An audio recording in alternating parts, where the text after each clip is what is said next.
enter, one team leaves.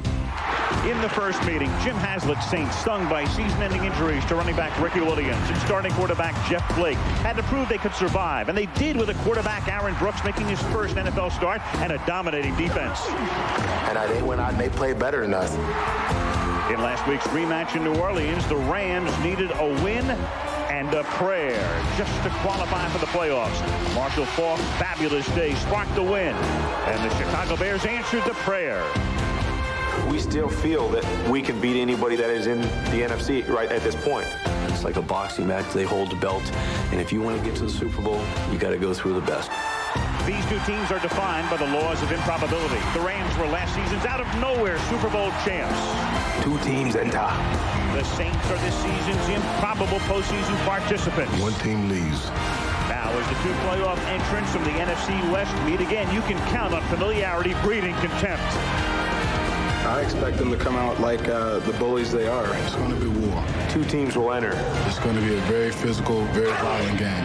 One team leaves. Remember where you are. This is Thunderdome.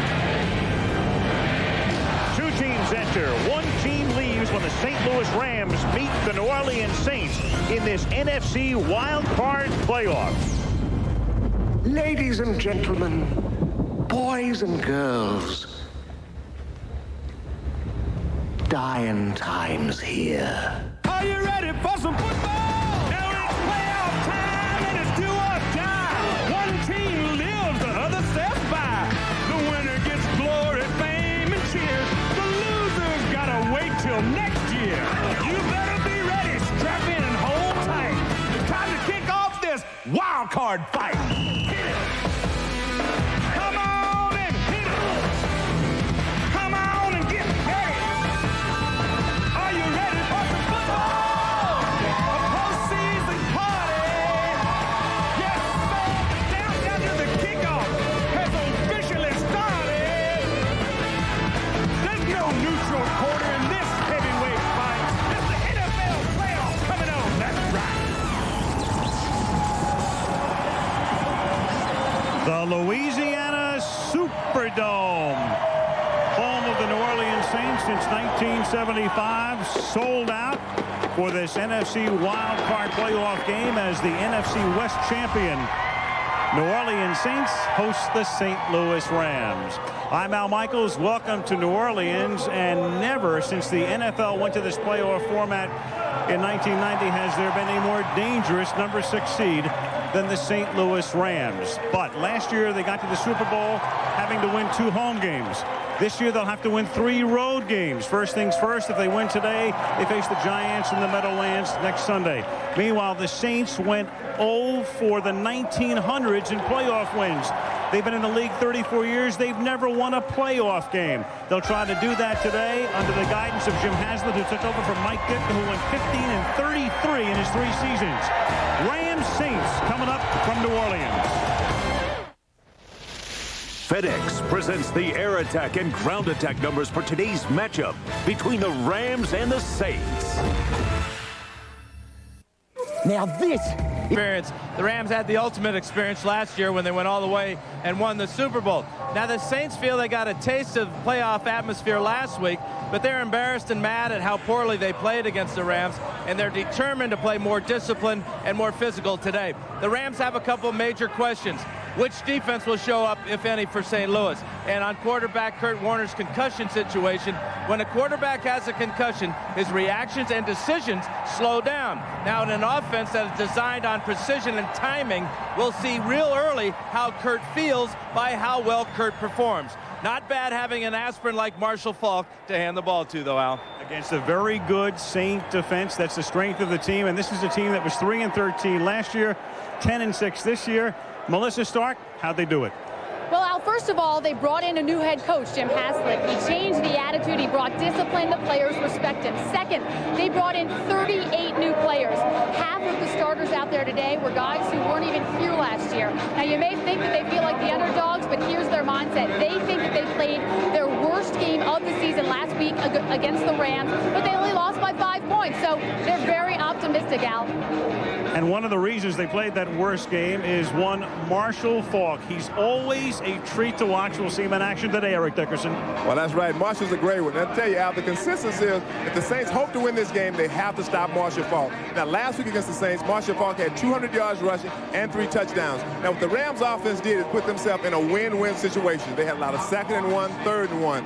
What do you do in those situations? The Rams opted to run the football with Marshall Faulk with the quick hitting trap plays, the toss plays. Now, what the Saints need to do is forget about last week, stop all this talking, and get ready to play some football today. Dennis Miller, you finished your first year on Monday night. We had a lot of great games on Monday night. It's a day game today, but the intensity is a little bit different. Al, the pitch is so fevered, we just had to give it Tylenol. Welcome to the Deja Vu Bowl, folks. The bonfire, the wannabes preliminaries are over. We're down to the best 11 teams in the league.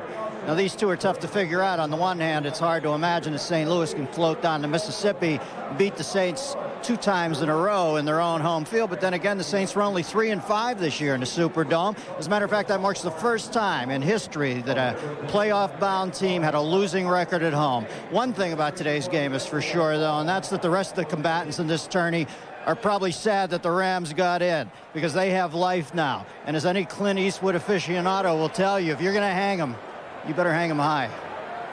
But the Rams have the Marshall on Wild Card Saturday. Kurt Warner, Marshall Faulk, Isaac Bruce, and the world champions coming into New Orleans, into the Big Easy to face Jim Haslett's Western champion Saints. New Orleans at the mouth of the Mississippi. Beautiful New Orleans. Some great sights, of course, with Bourbon Street and Jackson Square. And the site of several Super Bowls, including the Super Bowl following the 2001 season. This year's Super Bowl, of course, played in Tampa. Will either of these teams get there? First step today. If New Orleans wins, they go to Minnesota next Saturday. If the Rams win, they go to face the Giants in the Meadowlands on Sunday. Saints have won the toss. Back to receive is Fred McAfee. And McAfee is a Saint from long ago who then was around the league, primarily with the Pittsburgh Steelers, brought back here by Jim Haslett. Jeff Wilkins, who had a perfect year. He did not miss an extra point or a field goal attempt, despite missing several games with an injured leg. Sends it skyward, and away we go from New Orleans as McAfee takes it from the 4-yard line. Still on his feet, out past the 20 to the 23-yard line. And now let's meet the New Orleans starting lineup, the backs and receivers. Aaron Brooks, quarterback, University of Virginia. Terry Allen, running back, Clemson University. Brian Milne, fullback, Penn State University. Willie Jackson, wide receiver, University of Florida. Joe Horn, wide receiver, Douglas Byrd High School. Lamont Hall, tight end, Clemson University. Aaron Brooks was a Green Bay Packer last year, was on the bench, and then the Saints acquired him in a trade earlier this year to back up Jeff Blake out for the year with a broken foot. And on first down, they give the ball to Terry Allen, taking the place of the injured Ricky Williams. And here are the guys up front, a good New Orleans offensive front. William Rowe, offensive tackle, Louisiana Tech University. Kyle Turley, offensive tackle, San Diego State University. Wally Williams, guard, the Rattlers of Florida A&M University. Chris Naoli, guard, University of Colorado. Joey Fontenot, center, Texas A&M University. Rowe, Naoli, and Turley were all #1 draft choices. On the 27 on 2nd and 6. Allen again for a gain of 1. It'll be 3rd down and 5. Let's meet the Ram defensive line and linebackers. And we have a little skirmish up at the 40-yard line. We have London Fletcher and Lamont Hall, the tight end, already going at it. I think the Saints will make that trade. Well, what happened there, I mean, Lamont Hall drove London Fletcher about 20 yards down the field. Here he is, 81 and 59, and then he pancakes him. Now he's going to dive on top. This is what we're going to expect, because this is what this rivalry is all about. It gets real chippy. Well, maybe the coaches send them out, say they're going to be watching us. They're probably going to throw somebody out if there's a fight. Lamont, why don't you take their leading tackler out? 3rd down and 4. Chad Morton is the 3rd down back. Out of the shotgun, Brooks' first pass is caught. I think they're going to rule that it was caught, and he hit the ground, and then the ball came loose after the whistle. That appears signal, to be the indication. That was the signal that man right there, number 72, Terry Gerke, gave. He pointed to the ground as if the receiver Player did was not down. have control of the ball. It's incomplete. 4th down. And then he was overruled by another official looking from the other side. Saints fans have a beef with Gerke. Here it is to Horn. Scary part about this play is watch how his leg gets bent over. That's why he let go of the ball. Looked like he hurt his right knee on that play. And he is still down, and there he is, and he is their primary receiver by a mile. Yeah. He caught 94 balls this year. Ricky Williams, who's already inactive because of his mending ankle, would be second at 44. Well, he really got bent over, too, on that right leg. This is a terrible sign for Saint fans to see their #1 threat being helped off the field. This is a massive blow if Horn cannot come back, because he has had a breakout year. Well, the one thing that Jim Haslett said is that they lost their quarterback, they lost their running back in Blake and Williams. Horn is actually the last of the superstars, the last of the guys that they can count on to make plays. So Toby Goins' punt is fair caught at the 32-yard line by Oz Hakeem. Saints go 3 and out on their first possession. They work on Horn. Let's meet the Rams backs and receivers. Well, they say the concussion effects of a quarterback's playmaking decisions. Last night, Warner showed up for his pregame interview in an orange shirt and an orange tie, so I'm wondering about his lucidity. 2nd down and 6 from the 37-yard line. And they give it to Falk again. He takes it up to the 39-yard line. He touched the ball 39 times last week. Let's meet the Saint front 7 defensively. Darren Howard, defensive end, Kansas State University. Joe Johnson, defensive end, University of Louisville. Norman Hand, defensive tackle, Ole Miss University. Leroy Glover, defensive tackle, San Diego State University. Keith Mitchell, outside linebacker, Texas A&M. Mark Fields, outside linebacker, Washington State University. Darren Smith, linebacker, University of Miami. Glover, Johnson, and Howard all in double figures in sacks. Glover led the league with 17. Warner buys time on 3rd down, escapes the sack, then throws, and it's caught for a first down by Roland Williams. So Warner passes his first test. He certainly did. Roland Williams picks up the first down, but on the other end of it, it's when Leroy Glover, who had 17 sacks to lead the NFL, misses right here.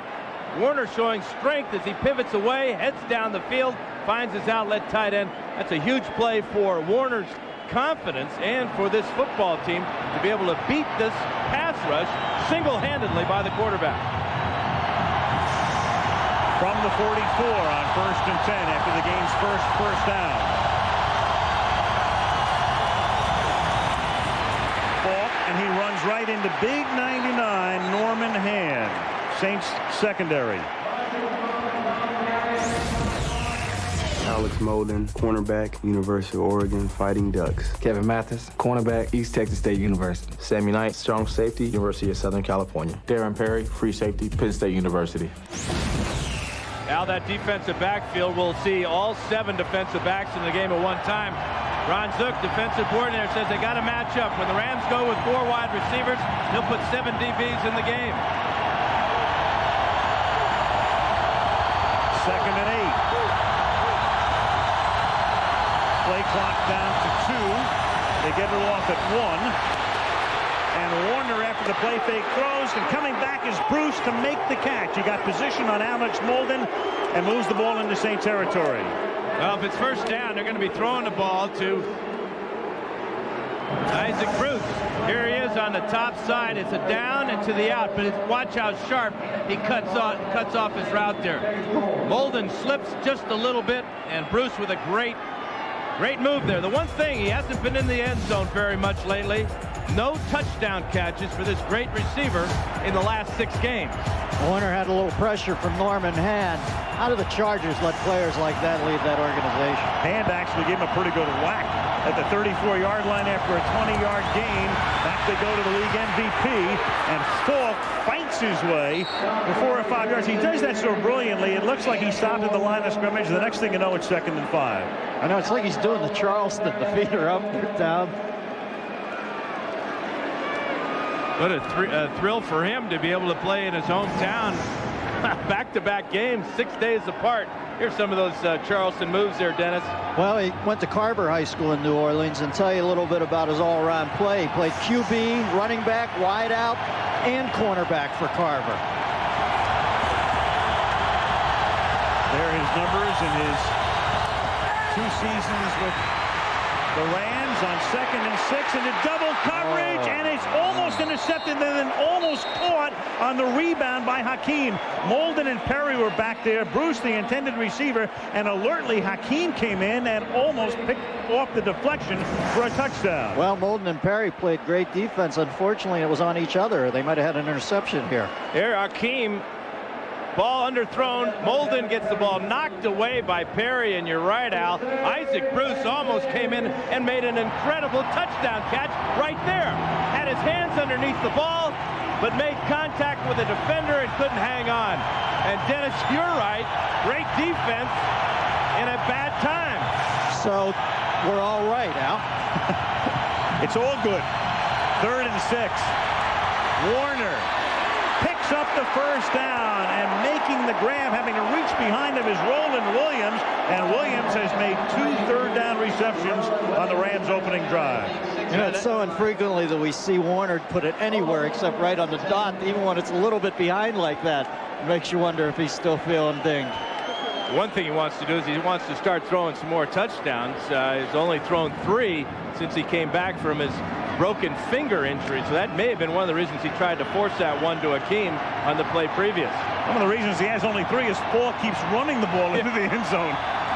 Marshall with 11 touchdowns in the final 3 games of the regular season. From the 16-yard line, they give it to Falk, and Falk is able to knife his way for a 3-yard gain to the 13. What about Joe Horn? Let's check in with Melissa Stark. All right, Al, well, the bad news is he has a lateral sprain on his right ankle. Surprisingly, his ankles weren't taped, so they've taped up that ankle. Now, the good news is they have not ruled him out. He's testing it out to see if he can go back in. And what a big blow that would be. They're already minus Keith Poole, another receiver who would be their number 3 receiver coming into the game. There is Horn. Poole was the victim of that Devin Bush hit last week. So Jake Reed and Willie Jackson are going to be the key guys today, along with Robert Wilson. And I think Abramowitz comes in after that. He might. 2nd and 7, and Marshall Falk takes it to the 12-yard line. The Rams had a lot of success last week with Marshall Falk carrying the ball on similar type of plays, pitchbacks to the outside. That's because the strength of the Saints defense is right up in the middle. And when the Saints blitz, they want to put pressure on Warner right up the middle. So one way you counter that is to pitch the ball back to a great player like Marshall Falk. Good job this time by the Saints to force him back in. 34 down. They ran the clock on with 6 straight rushes, and I think they put that in the Saints' head that they can run on him. 3rd and 6. So now the Saints with their 7 defensive backs, the 4 on-rushing linemen, and there's a whistle before the snap. No play. Delay a game. Jerry Austin is the ref. Prior to the snap being made, delay of game, offense. 5 yards, but still 3rd down. It's going to make it 3rd down and 11. How about Marshall Falk last week? All he did was gain 220 yards rushing, scored 3 times, and led his team, as you said, Dennis, on that great last drive when the Saints had to run out the clock to ensure their 5-point victory. Hey, put this in the impossible, the truth thing. In 5 postseason games, Falk has a combined total of just 123 yards. That is mind-boggling. 3rd and 11 from the 17-yard line. Warner protected well, guns it to the end zone, touchdown, Isaac Bruce. And so the Rams on their opening drive, a 17-yard touchdown, Warner to Bruce, and the 2 key plays with the 2 third-down receptions to Roland Williams. Well, he might be light sensitive, but it looks like Warner's f-stop is set at the right position. Yeah, I think he's okay. I think we can tell that. This is Isaac Bruce's first touchdown reception in 6 games. Great time for it as he gets inside Hawthorne there, the rookie defensive back from Purdue. And now Wilkins to the point after. The Rams go 11 plays, 68 yards and 5 ticks under 7 minutes. Jim Haslett looking on as his team has fallen behind early. Reverend Ike preaching to the conversions. 7-0, St. Louis. 5:58 remaining in the opening quarter. The St. Louis Rams, who came in through the side door, through the tradesman's entrance to the playoffs with the win here last week, and then the 54-yard Edinger field goal as Chicago beat Detroit, and now they have the lead 7-0. Doesn't matter where you enter the place, Al, as long as you exit through Tampa Bay. Yep. Wilkins line drive. McAfee from the 1-yard line runs into his own man up at the 20 and returns it to the 30 where he's tackled by Todd Light. So the Saints for the second time have the ball there. Bruce's touchdown, 7-0 St. Louis. This NFC Wildcard playoff from New Orleans is being brought to you by the Wide Track Grand Prix by Pontiac. Wider is. You were doing a happy little Zydeco dance there, weren't you? Absolutely. Wow, bad plugs. You can tell. Some guys, they just don't, you got to pay top dollar to get them. Terrible weave. From the 30-yard line, Brooks throws off his back foot and over the middle to the tight end, Andrew Glover. So with Horn on the bench, they go to 1 wide, 2 tights, and Brooks leads them up as if they're going to go without a huddle here, and then they regroup. 16-yard pickup. You know what he does is he reads the blitz right in here. Bush comes, and he throws the ball over the tiny middle linebacker, London Fletcher there. Brooks is 6'4". I think he may even be taller. He sees the field exceptionally well. Only in the NFL can a guy 241 pounds be called tiny. I was thinking more about that 5'10", which is more like 5'8". From the 46-yard line, the toss, Terry Allen into Rams territory, and the one-time Viking and one-time Redskin, who was out of work until 5 weeks ago and was picked up by the Saints to replace Ricky Williams, picks up 9. Totally different second series for the Saints than the first time they had the ball when they went 3 and out. Great cutback by Terry Allen. But this is where Allen is going to make his yardage. Between the tackles. He doesn't have the speed to get to the outside, but he has the vision to see the cutback here. And the lane open up right up the middle. Terry in his career, reconstructive surgery on each knee early on. Played with New England last year. 2nd and 1. They're going to go over the middle, and it is dropped. They would have had the first down. It was Jake Reed, the longtime ex-Viking, light with the coverage. Ram defensive line now. Have to pick it up today and protect the edges. The Rams have been vulnerable to the outside in the last few weeks. In fact, most of the season. Flag, and this is Allen on 3rd down and 1, who gets stopped behind the line. You know, Carter came out of the box a little slow this year, Al. I think he felt he got punked on his salary, but he came on at the end. Offside, 99 defense, 5 yards, first down. That's Agnew. If he got punked on his salary, he punked himself. They offered him an $11 million bonus. I know, but you know, in his head, and he came out slow, but he did finish with his 3rd consecutive 10-sack season. Ray Agnew lined up in the neutral zone there, so that gives the Saints an automatic first down. I agree with you, Al. Once they put anything above $10 million on the table in the form of cold hard cash, signing bonus, you got to take it. Well, what Carter wanted, it was more money than Michael Strahan, the highest paid defensive lineman, and the Rams said we can't do that. We have too many high salaried guys on this team. $11 million, take it or leave it, and he left it. This is Terry Allen for no gain. It'll be 2nd down and 10. Here's the Rams secondary. And had a monster year, Al. 61 tackles, 21 passes defensed, 8 ints, 2 sacks. Right. At one point we thought he had saved their season in that Tampa Bay game, that Monday night game, with a big interception. But then the Bucs came from behind and won it. 2nd and 11. Brooks surveys, takes off, room to roam, slides to a hold, about 2 yards shy of the first down. The mark is about the 32. Quick first step. And the Rams will take that on defense. They were just playing that 2-deep zone that you know so well, Dennis. And there's no pass rush at all, but there's also nobody to throw to. There's that first step right up the middle, and the Rams keep him from picking up a first down. But they want to keep their eyes on Brooks, because Brooks is a better runner than Sean King of the Buccaneers, and Sean King absolutely murdered the Rams in that great game we had. Brooks had 109 yards in a game earlier this season. Got to talk about that clever New Orleans Saints fan, the hell freezes over guy. Was that funny? Third and a long 2 as Brooks fires, finds the open man over the middle. It's Chad Morton, the rookie from the University of Southern California. The third down back tackled by Keith Lyle. There's your guy, and it's getting warmer down south. That's a very clever costume. Morton, the third down back, working against the zone again. Look at Bush, let him go to the inside. And Aaron Brooks bought time that time, moved around in the pocket and threw a strike. Gerald Moore is now in the game, the running back 32. 3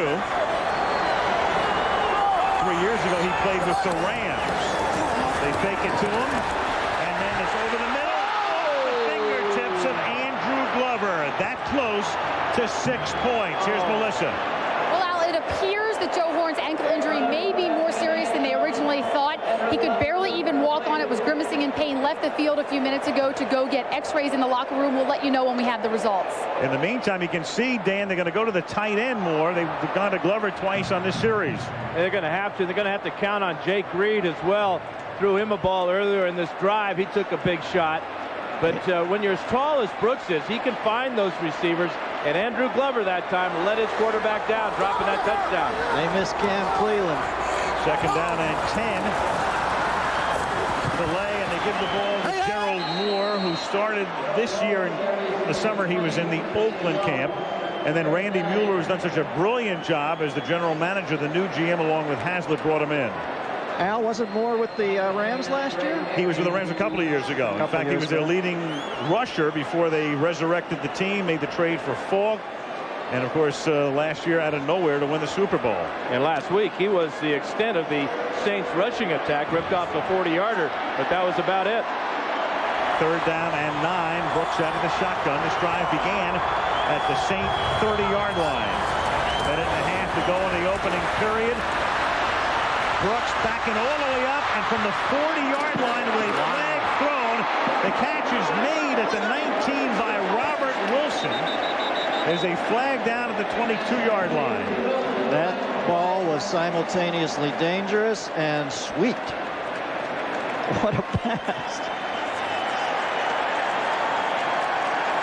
It was a 3rd and 9. Holding, defense, Automatic first down on a 3rd and 9 where Brooks had backed up about 15 yards. They convert through penalty.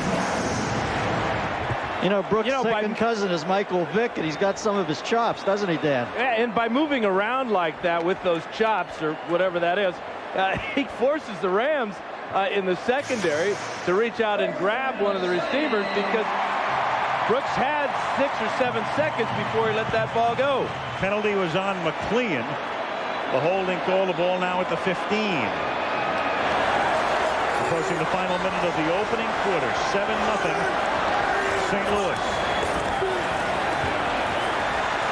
Brooks scrambles away. Are you kidding me? And turns a sack into a 3-yard gain to the 12-yard line, breaking out of a Jeff Scanina would-be tackle. Well, in a season full of surprises, the Saints received the most pleasant surprise with the play of Aaron Brooks. After Blake got hurt, Brooks has proven that he's a double threat, as we've seen, especially on that last play. But, you know, more importantly, he's led the Saints to their first NFC West title since 1991. And in this first playoff start, this second drive made all the big plays. Waning moments of the quarter. 2nd down and 6 to the ground again. And the ball in the hands of Gerald Moore for no gain. And that is the way the opening quarter will climax. One period gone in the Big Easy. St. Louis 7. New Orleans nothing. This wildcard playoff game returns after this message and a word from our aide. Come to New Orleans. Al Michaels, Dan Fouts, Dennis Miller, Eric Dickerson, Melissa Stark. At the Superdome, the Rams on top. The numbers for the first quarter. Well, these numbers right here represent Kurt Warner getting off to a great start. 4 out of 5 and a 17-yard touchdown pass to Isaac Bruce. 3rd down and 7. For the Saints, this long drive began at their own 30 out of the shotgun. Brooks protected well to the end zone. Caught. Touchdown. Robert Wilson. Wow. This Brooks kid, first time I've seen him, he's unbelievable. So with Horn out, Robert Wilson, who did not catch a touchdown pass all year, who caught 11 balls all season in his second year from Florida A&M, has put Jim Haslett's team within a point. And now the conversion upcoming. A lot of QBs coming out of Green Bay, Al. The other guy, Warner, in this game, Brunell, Brooks, they're feeding them something up there.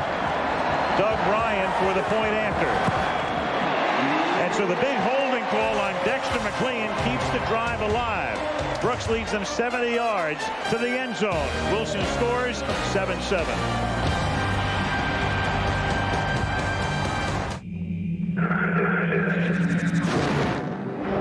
But the real beauty of this pass and this play is the pass. Perfect ball. He didn't have to reach for it. He could let it come into his body, and now he can talk smack to Todd Light. Look how calm and cool Aaron Brooks is. Wow. To throw that pass and escape from that rush on the same drive really shows you this kid's the whole package. Ryan's kick. And this is Tony Horn, who had missed several weeks with a toe injury. One of the best in the league, but that time the Saints are down there to stop him at the 18. Kevin Mathis makes the hit. 3, the bob and weave of the St. Louis Rams, and that's how they've done thus far. And that's one possession. The Rams had the ball 11 plays, 68 yards. Bruce scoring. And so what do the Saints do? They go 11 plays, 70 yards, and get a 12-yard touchdown reception to a guy that's made his first touchdown catch of the year, Robert Wilson. At 90 grand a pop, I don't think you're going to see the bob and wave much from here on in. March and Haslett, each in his first year, guiding their teams into the playoffs. Warner going deep on first down, but incomplete. Intended for Torrey Holt, double covered on the play. Darren Perry coming from his safety spot along with Kevin Mathis. 2nd and 10. Well, Dick Vermeil guided the team to the Super Bowl last year, then retired 2 days later. And Mike Martz came in, native of South Dakota, as was a great Ram quarterback, Norm Van Brocklin, quarterback's coach under Norv Turner with the Redskins in 97-98, guided this offense last year. Called all the plays, and that elevated him to the top spot when Vermeil decided to go back to pipe and slippers. In his 32 games in those two positions, 1,066 points, Al. That's better than Hastings. 2nd and 10 is a flag down. And also, Dan, as you know, it's 50. 5 yards. It's still second down. That's Ryan Tucker. Norv Turner, if he gets a head job, I assume, will take it, whether it's college or pro. But Mike Martz and the Rams are talking to Turner about the offensive coordinator spot. And that would make it a lethal offense even more lethal with Turner's mind working along with Martz. You see Tucker jump off sides there. Rams have 3 penalties, and 2 on that last drive kept drives alive, and offsides against Agnew, and then the pass interference for holding it against McLeon. 2nd and 15 from the 12-yard line. Warner throws, it's tipped, and it's incomplete. Getting a hand on it was Keith Mitchell, who'll be going to the Pro Bowl. 59. That might be your first chippy little shot there, too. Keith Mitchell's going to be a busy man today. He's going to be responsible for taking Marshall Faulk a lot of the time as the Saints try to match up with their personnel. Here's the tip. Quick little hot read there. Good athletic ability as Warner was trying to squeeze the ball into Ricky Prohl on the hot pass. 3rd and 15.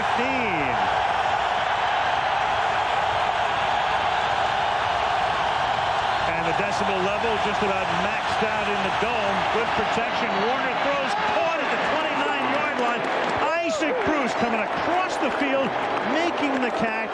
First down, 18-yard gain. Isaac Bruce is hot. He is really playing well. Here he is on the move. Watch how softly this ball comes into him. Kevin Mathis thinking he's got help on the outside. He does. but it arrives a little bit too late as Sammy Knight comes over after the catch. But Warner and Bruce just working so smoothly together. 3 catches now for Isaac Bruce.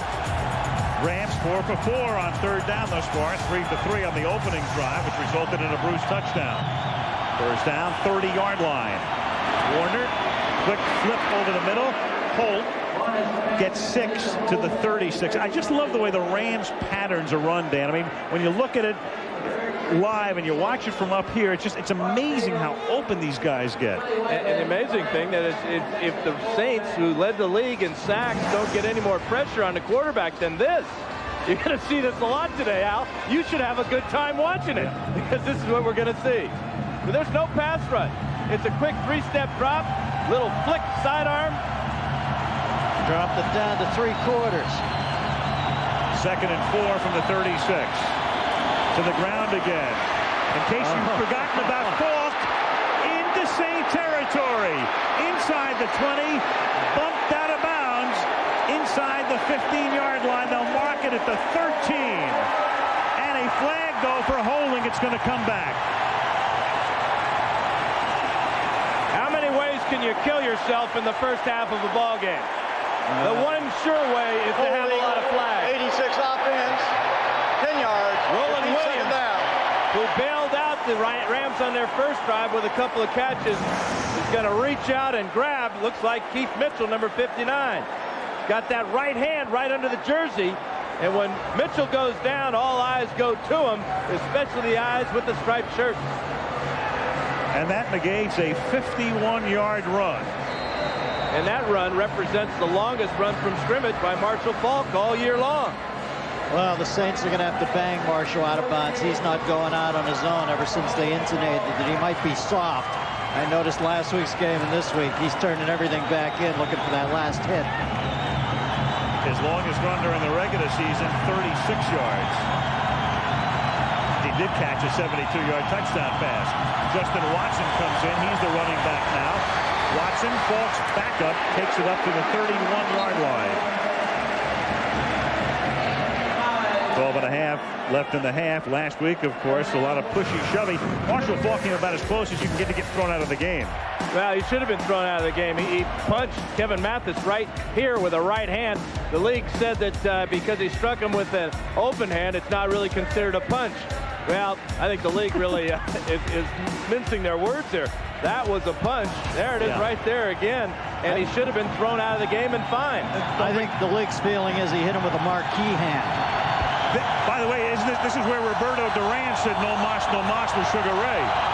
3rd down and 9 from the 31-yard line. Warner going deep, too deep. Intended for Torrey Holt. He'd gotten out behind Molden. The safety coming over to help, but the pass thrown too far. 4th down. Pressure that time by Keith Mitchell forced Warner to step up into the pocket and speed his clock up just a little bit. He's thrown a couple of long balls here that have been way too far. Everything else looks pretty good on the mark, the intermediate passes, but the long ball has been way off for Warner so far. You talked to him last night at length. Did he seem a little he just seemed like he was ready to go. He said he had a good week of practice. And one thing I know about Kurt Warner, he's a very honest young man. John Baker, the rookie punter, fair caught by Chad Morton at the 26. So the killer was the penalty on Williams, negating the 51-yard Faulk run, 7-0. I think anything that happens on Bourbon Street is perfectly legal. Everything I've ever seen there has been people have looked the other way. Some sort of dispute over beads, I believe. From the 26-yard line on 1st down, Brooks on the draw hands the ball off to Terry Allen, who loses 2, maybe 3. Well, they're going to need Haslett's mental toughness here, Al, if Horn is out for any length of time, because, well, he's lost 7 starters this year, and he just said he was going to convince this team that there was a whole new game in town. They weren't going to be defeated by things. They were going to keep forging on. So if anybody can get these guys to overcome Horn's loss, it's him. But, boy, how many chess pieces can you lose? He and Randy Mueller just doing a masterful job. 2nd and 13. And this is Allen stopped in his tracks again. Jim Haslett was the defensive coordinator for the last couple of years under Bill Cowher in Pittsburgh. Prior to that, he'd been here as a linebacker coach. He was a linebacker himself for the Buffalo Bills, and here's action of him with the Buffalo Bills between '79 and 1986. That quarterback was so handsome. He was one of those up-and-coming coaches for the last 2 or 3 years. They've been talking about this guy getting a job, and here he is doing a tremendous job in his rookie year as a head coach.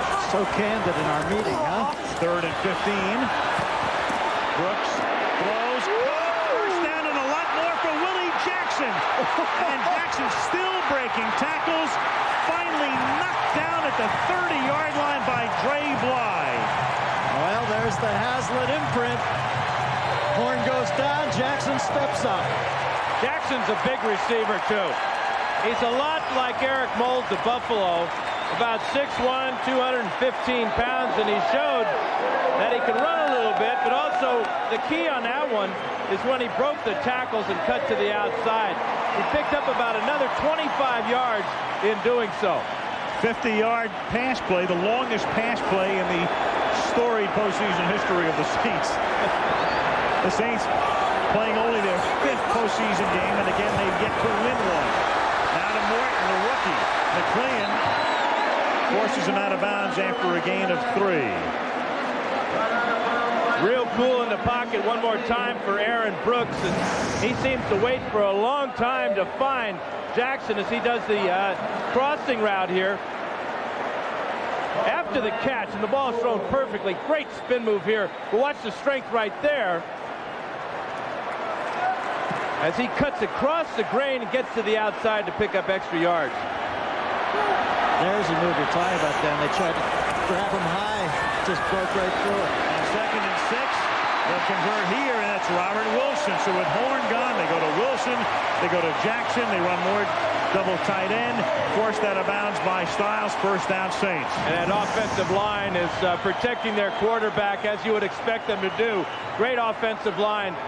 That gives Brooks the feeling that when he gets back there, he can set his back foot, that he can throw on timing here. Watch, as soon as Wilson turns his head around, the ball's on the way, and the Rams are defenseless. First down, 16-yard line. Allen to the Saints again. You think about it. Jeff Blake, the starting quarterback, broken ankle, gone. Ricky Williams, 1,000-yard rusher, gone. Joe Horn today, gone. And this guy has taken this 3-13 team, revamped it, and here they are tied with the world champions and on the move trying to take the lead. Well, like he said, though, in our meeting the other night, at least he had his offensive line intact for the whole season. And his defensive line congealed when Hand went in the middle and Leroy Glover was freed up to do a little more freelance. 2nd down and 9. Terry Allen gingerly came off the field after that last play. Brooks chased, throws, and is it picked off? Did he have possession? Yes. Intercepted, juggled, and staying in bounds was Devin Bush. Tipped it, regained possession, got both feet in. Rams have it. Brooks just trying to make too much happen here. He's trying to hit Chad Morton, who's a running back. So Chad, number 30 here, trying to ad-lib on the run here. Bush is a safety. He's used to playing man-to-man coverage down here in the red zone. Steps right in front of Morton. Morton sits there waiting on the ball. That's a cardinal mistake for any receiver, but excusable for a running back. And a great play by Bush. Ram ball. First half, game tied 7-7.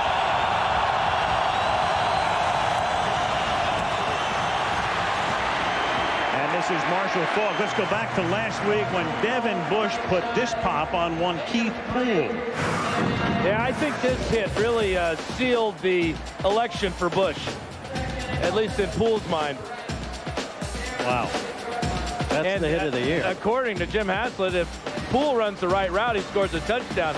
But for some reason, Keith thought he should cut it over the middle and right into where Bush was playing. Well, I think Pavlov will tell you that he will run the proper pattern in the future.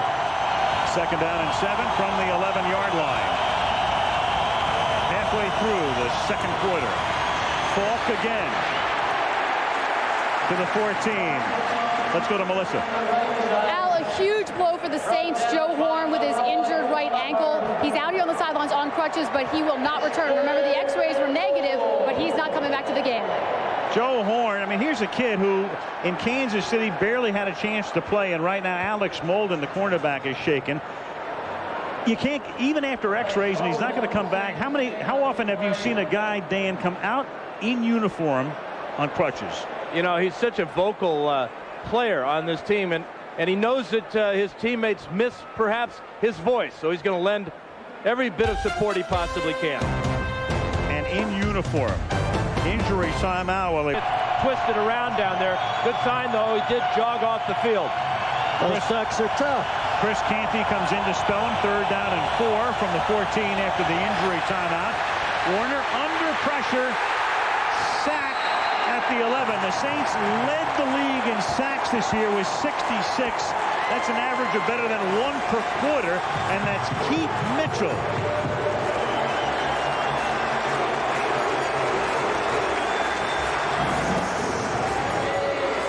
Warner trying to find a receiver down the field. Good coverage that time. The Saints came with a 3-man rush, and when the back blocked, Mitchell came on the blitz, and he was rewarded with a sack. Well, that Howard kid's a stud for a rookie. John Baker, rookie from North Texas, pulled in by Morton from the 43-yard line. Reverses direction. They string him out. He's able to turn the corner. And he gets into Ram territory before he's forced out of bounds by the punter, Baker, at about the 40-yard line. 6:16 remaining in the half. A Ram is down, and the game is tied 7-7.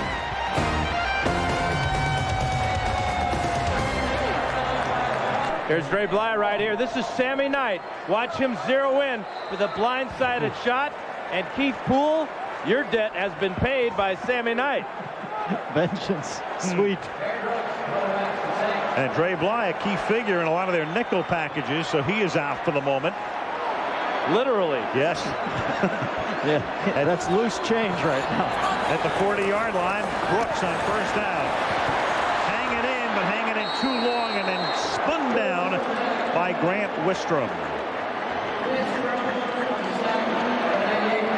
You know, Grant Wistrom reminds me of one of the great defensive ends for the Rams, Fred Dreyer. Kind of on the tall and lean side, but with a non-stop motor and a sense for where the quarterback is. 11 sacks this year.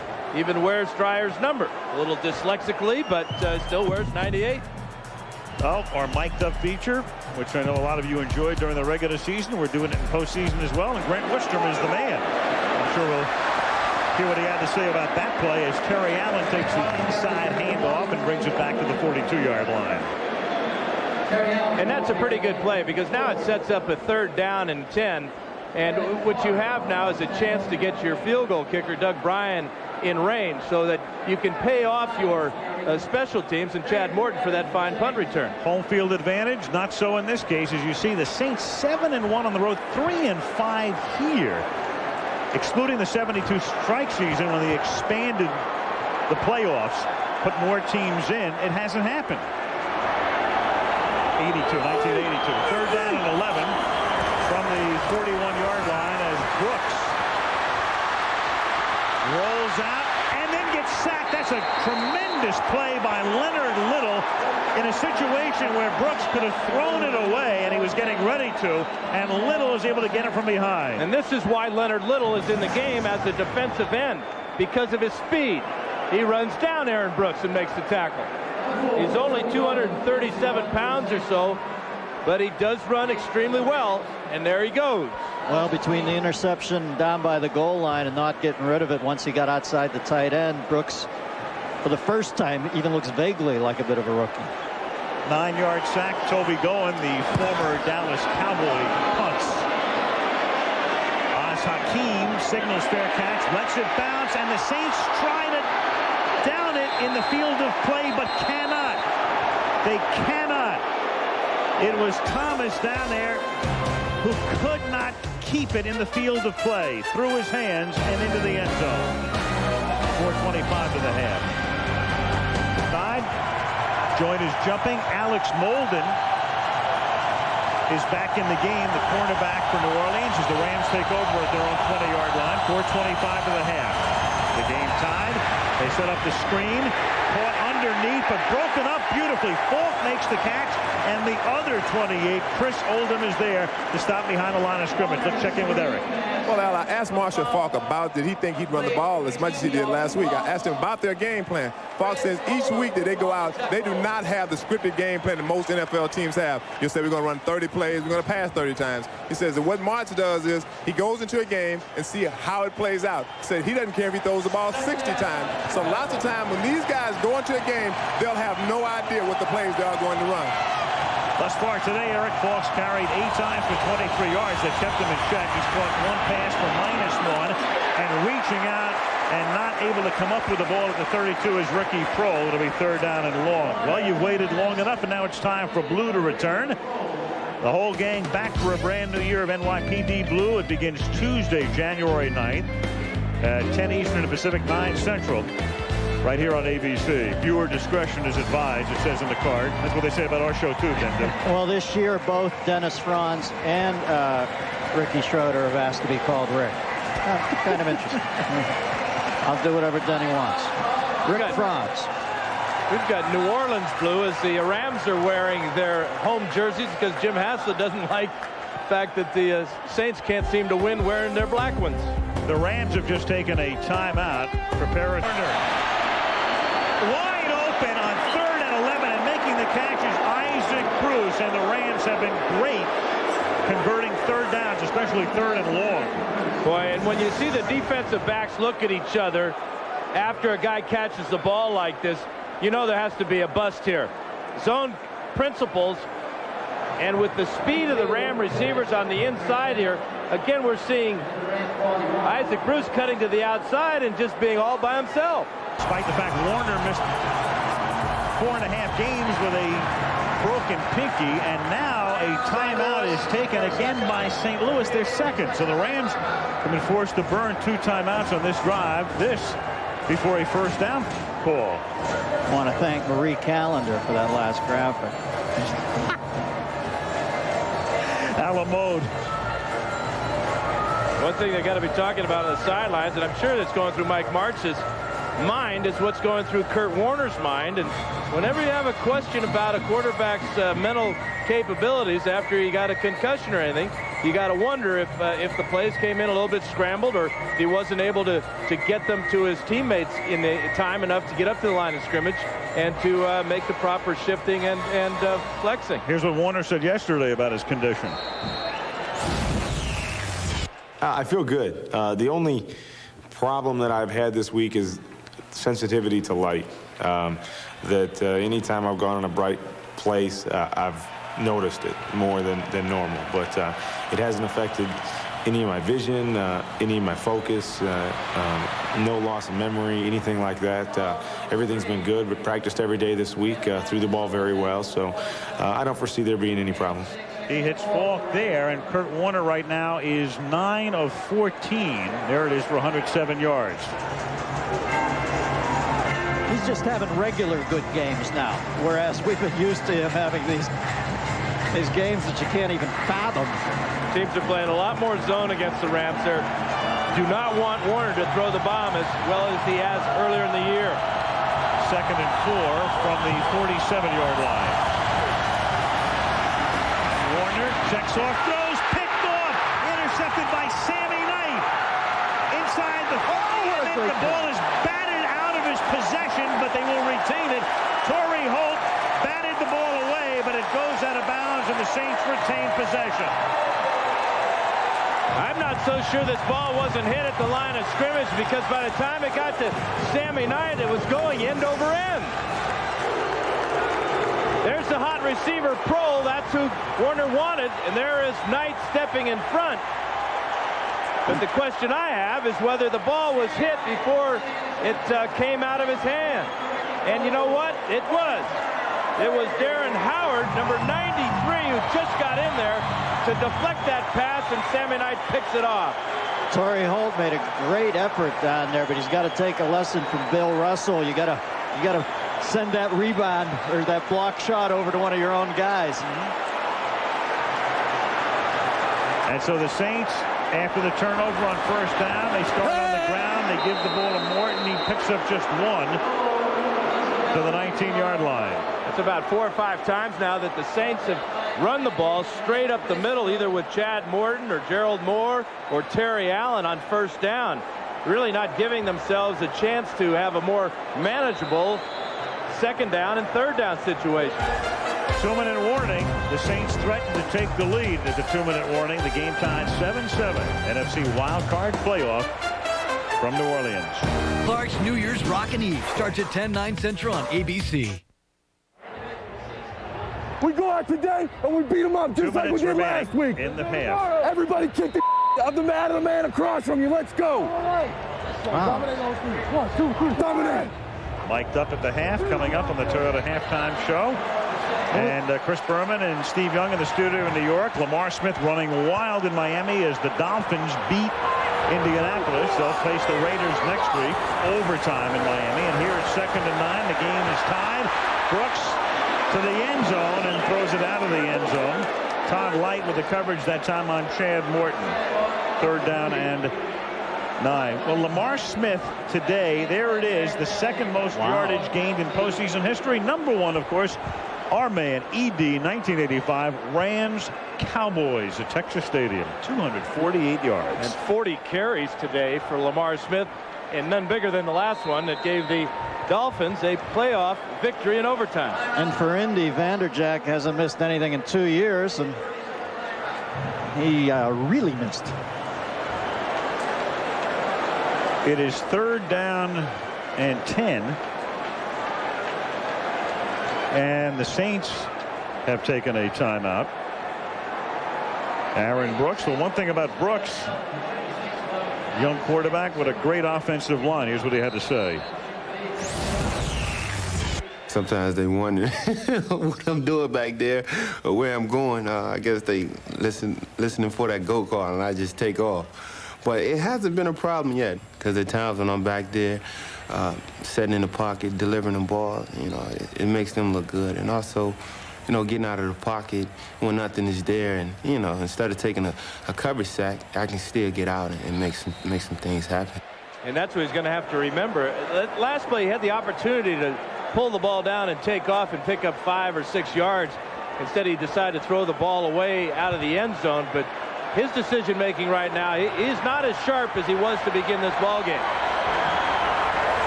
3rd down 9 from the shotgun. Line of scrimmage is the 19. They'll run it, but only for 4. So now they'll bring in the field goal group to attempt about a 33-yard field goal to give them the lead. Doug Bryan is their place kicker. 6'4", 205, 4'5", 40. I'm surprised they don't put more preset runs in for Brooks. The 205 worries the coaches, Dennis. He is very slightly built. I think he knows how to handle himself, though. I don't know. I'd probably at least set up 5 or 6 runs a game for him. Yeah, that's why you're sitting up here with me, pal. That's not why he's sitting up here with us. Al, I'm still trying to figure out why he's sitting up here with us. I'm sorry, Dennis. That's all right. Happy New Year, my friend. I love being the foil. I'm having a tough day anyway. I was in line for that Virginia job, and that fell apart. Aerial coverage provided by Southwest Airlines. In case you haven't heard, Al Groh resigns as the coach of the New York Jets. He's going to be the head coach at Virginia, replacing George Welsh. That's the big news of the day in the NFL. And, when we were on the field before the game talking to some of the coaches on both staffs, they were stunned. This is a 33-yard attempt by Doug Bryan. Toby going to hold to give New Orleans the lead, and the Saints are out in front. Nice course management by Jimmy Haslett in the first half. Never won a playoff game, playing a little close to the best. Why not? At least keep the team interested for the second half. After the Rams had marched down the field on their opening possession to take a 7-0 lead, the Saints, minus their starting quarterback, minus their top running back, Ricky Williams, and losing Joe Horn today, out in front. And minus their tight end, beginning of the year, Cam Cleveland. Yeah, he goes down. So you got a tight end, wide receiver, running back, quarterback, and yet they refuse to give in to all that negativity. Hey, as much as I like Jeff Blake, and he might throw the best deep ball in the business, I'm not sure he is the #1 quarterback anymore from the looks of this guy. Well, the one thing Blake has is experience, and that's the only thing that Brooks lacks. Jeff Blake has a long, tough road coming back from a real nasty broken foot. But he is anxious. I saw him at practice the other day, and he would love nothing more than to be out on this field. But he's giving his support, Darren Brooks. He knows that for the Saints to get their first playoff win ever, it's going to take everybody. See how this song, I always bring it up, and you never know what I'm talking about. This is Enter Sandman by Metallica, one of the greatest songs of all time. Thank you, Casey Kasem. Toby going his kick. Fielded at the 4-yard line by Tony Horn, and then he drops it out of bounds. And the Rams, who are without a timeout, they took their last timeout before Brian kicked the field goal to save some time on the clock, find themselves pinned. The Rams really thought by having Tony Horn back this week, bringing back kickoffs, it would be a tremendous advantage to him. Best thing he did there that time was escort this ball out of bounds before the Saints could get down and recover. Hypothetically, if I return kickoffs for a living, that's how I would do it. So at the 10 now, Larry Pasquale, the special teams coach. First year, Larry around for a number of years, most recently with the Jaguars. First down at the 10-yard line for the Rams without a timeout. And they give it to Falk, and Marshall gets banged back after a gain of 3. Let's go down to Eric. Well, what I did, I asked some of the offensive players how do they feel about the Rams defense. You know, they've had a lot of games they've been in, and the Rams defense have let them down. And surprisingly, the guy said, you know, a lot of that is our fault. We score too fast sometimes. We put out defenses and sometimes in uncompromising positions. And I was very shocked. They said, you know, as a football team, what we do, we just stick together. Yeah, you know, you don't want to hang your defense up by going over 5,000 yards in a season. Second and 7. The Rams are going to be content to run out the clock. If the Saints stop them for no gain here, they may take a timeout. They have 2 left. This is Falk, and they stop him for a loss. And now let's see if New Orleans takes a timeout on 3rd and long. And they do, so the Saints take a timeout. The one thing the Rams know is that they give the ball to number 28, he's not going to fumble. Hasn't fumbled all year long. And you can see as Darren Howard goes in there, the Saints are looking for the ball. But watch how closely Falk holds it to his body. Never swings it out away from his body. Therefore, he's less susceptible to fumbling. Check in with Melissa. Well, Al, they have reevaluated cornerback Alex Molden. Originally, they said that it was a stinger. Now they're saying it is a mild concussion. They're going to hold him out for now and see if he can play in the second half. Interesting, because he'd been hurt, then he came back in. Now they've taken him out. Boy, Jimmy Haslett and his staff made some great adaptations during the week on Falk, didn't they, Al? Unbelievable. Absolutely. Well, Haslett, I mean, it's either Haslett or Andy Reid are the guys who are just going to pull off miracles this year. Reid in Philadelphia. Yeah, Fisher's a stud too, though, man. Yes. Well, the problem is the coach of the year. It's always who made the most out of the least. 3rd down and 10. And that's thrown out of bounds. And so with 31 seconds left, the Rams are forced to punt. The thing about Haslett, he was one of 4 guys interviewed by Randy Mueller. Mueller got the job. He interviewed Dom Capers. He interviewed Gary Kubiak, the offensive coordinator at Denver. And he interviewed Art Shell twice. And then Haslett, the 4th guy. Well, can't quibble with this choice. Although you look at Art Shell's record during the regular season, I was surprised, man. He had a really great record. Took the Raiders to the AFC Championship game during that run in L.A. Baker's kick. A flag is down in the end zone. It is Morton who will run it back, and Baker was run into. The question is the 5-yard or 15-yard variety by Fred McAfee. It appears to be the 5-yard variety, the Garden variety. It was 4th and 10, so they'll have to kick again. Watch Baker keep his leg out there, too. He kept his leg out there long enough for McAfee to run into it. That should be about a 3-yard penalty. That should be a 2-year contract with the Rockettes, keeping it up that long. What the Saints lose, though, is 11 seconds. Still have one timeout to work with. But with Joe Horn out, I would expect that the Saints would be looking for Jake Reed a little bit. The Rams are going to decline the penalty because why punt again and you know run the risk of an errant snap or a block kick? So the Rams are basically saying, forget it, forget the penalty. If you can go 20 seconds and get yourself in field goal range, more power to you. And John Baker had one punt blocked earlier this year against Kansas City. So the penalty is declined. The Saints need about 20 yards or so to get in Bryant's field goal range. The ball is at the 48. Brooks.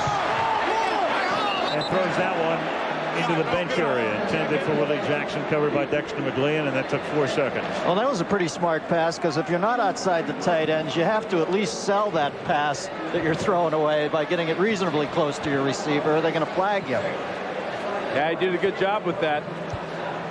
Talked about Bryant's range. His career long is 56. He's had 2 field goals blocked this year. Both of them were long ones, one a 51 and one a 52-yarder. So that's what's going through Haslett's mind right now. When do I let this man go for it? Get it into the barn, Jimmy. A nice first half. 2nd and 10. It's caught. It's over the middle. Trying to get into field goal range is Jake Reed, and he's able to get out of bounds with 8 ticks left. The line of scrimmage will be the 41, so you're still talking about a 58-yard field goal attempt. The Saints are fortunate to have Jake Reed back from his broken leg. He's a veteran. He's been in playoff games probably as much as anybody on this outfit when he was with the Vikings. They have time now with that one timeout to get at least 5 yards down the field, maybe 10. Trying to hit the tight end, perhaps, over the middle. Call timeout. Bring on the field goal team. Line of scrimmage is the 40. Brooks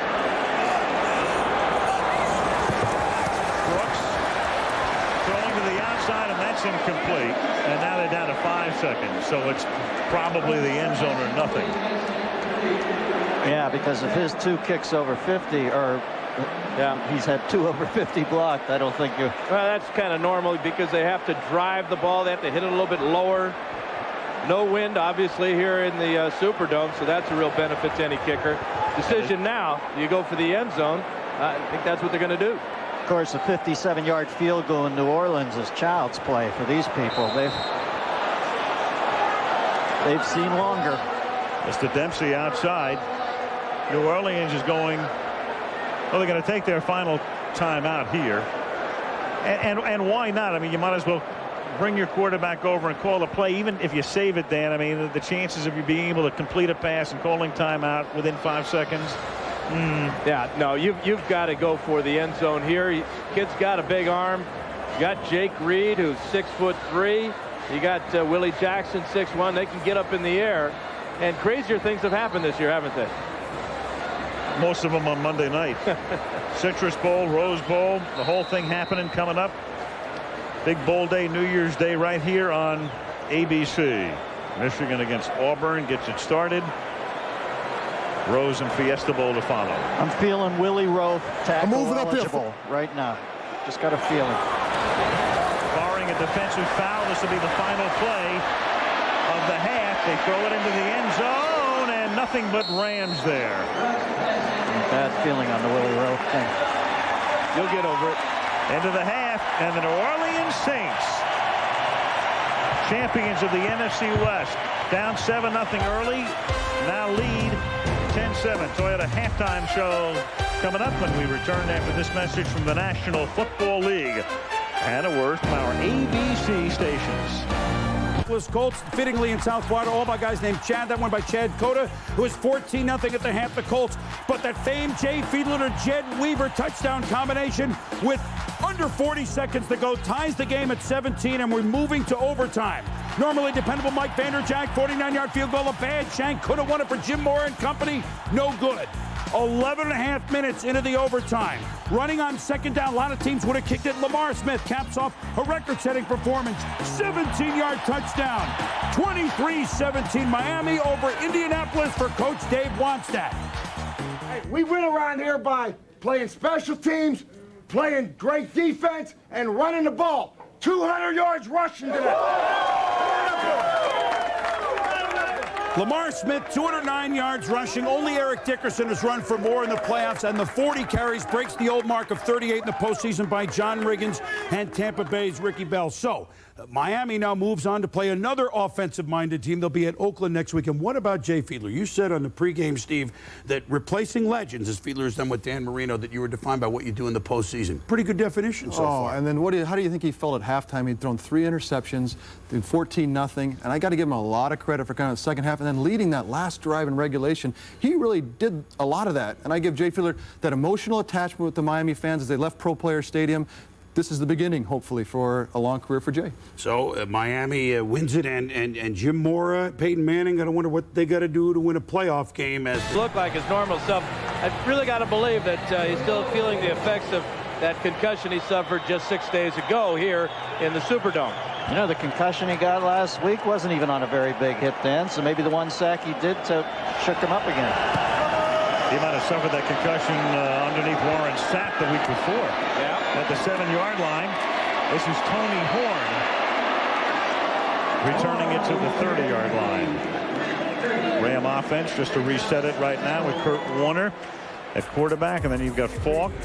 Holcomb has played very sparingly here. Holt and Bruce outside, and Williams the tight end, and then the men in the trenches. Pace will be going to the Pro Bowl. He's the key guy. Newton, McCollum, Timmerman, and Tucker. And it was Ryan Tucker, the penalty on Tucker, that negated the 51-yard Marshall Faulk run in the first half. Fred Thomas replaces Alex Molden at cornerback for New Orleans. From the 30-yard line on first down, it is tipped and incomplete. Tipped by Darren Smith, the linebacker. We talked about Kurt Warner's good start. Now he tailed off. Aaron Brooks also was more effective in the first quarter, but both quarterbacks throwing pretty even there in the passing yards. 2 sacks of Brooks just one time for Kurt Warner going down. The amazing thing in this game is that the score. You know, the Rams only have 7 points, and the Saints hanging in there with the 3-point lead. And the Rams 7 came on that opening drive, 2nd and 10 from the 30.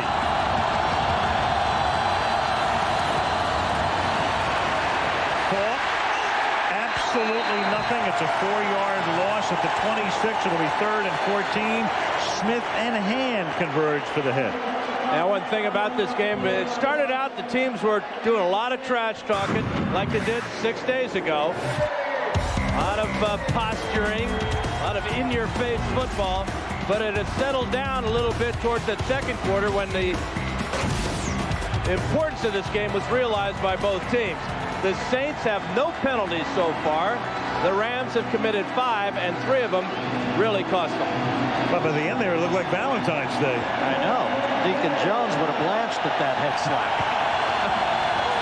3rd and 14, the play clock all the way down.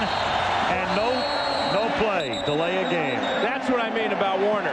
There's no way that he can't get the playoff on time. There's a clock here. Play of game, offense, 5 yards. He just appears to be a little bit slow. Let's check in with Melissa.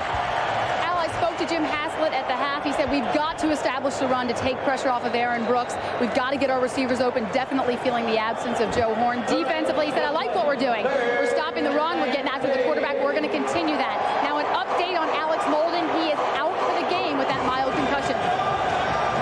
What's the earliest possible moment Trent Green becomes a viable contingency, Dan? I think that if this series, I'm sure that he's telling March he's okay.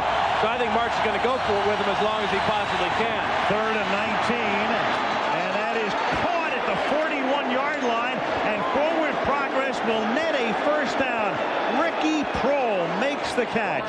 Needed 19, got 20. That's the veteran in Ricky Prohl in his 11th year now out of Wake Forest. You tell a guy like Prohl what you need, he's going to go get it. He's not going to get much after the catch, but you don't need to get much after the catch if the catch gets you the first down. Earlier in the game, the Rams converted 3rd and 11 and 3rd and 15. And they convert on 3rd and 19 here. And this is Falk regular season on 3rd and 10 and more, converted 31% of the time, highest percentage in the league. And it would figure with that offense. Here's Eric. Well, I talked to Morris before, after the halftime, and he said one thing that they have to do, and that is try to control the ball. They want to try to run the ball a little bit more, which is surprising by the Rams. They love to run the football. And he said that the last time that they had the ball, and when they got that penalty to call Marshall Faulk's run back, he said that really took a lot of wind out of this football team. He said they want to try to play better football, throw the football more, just try to take control of this game. Boy, I'll bet it did. He saw 51 yards go down the drain. 12 carries for 22 right now. Warner throws off his back foot, tip intercepted by Oldham.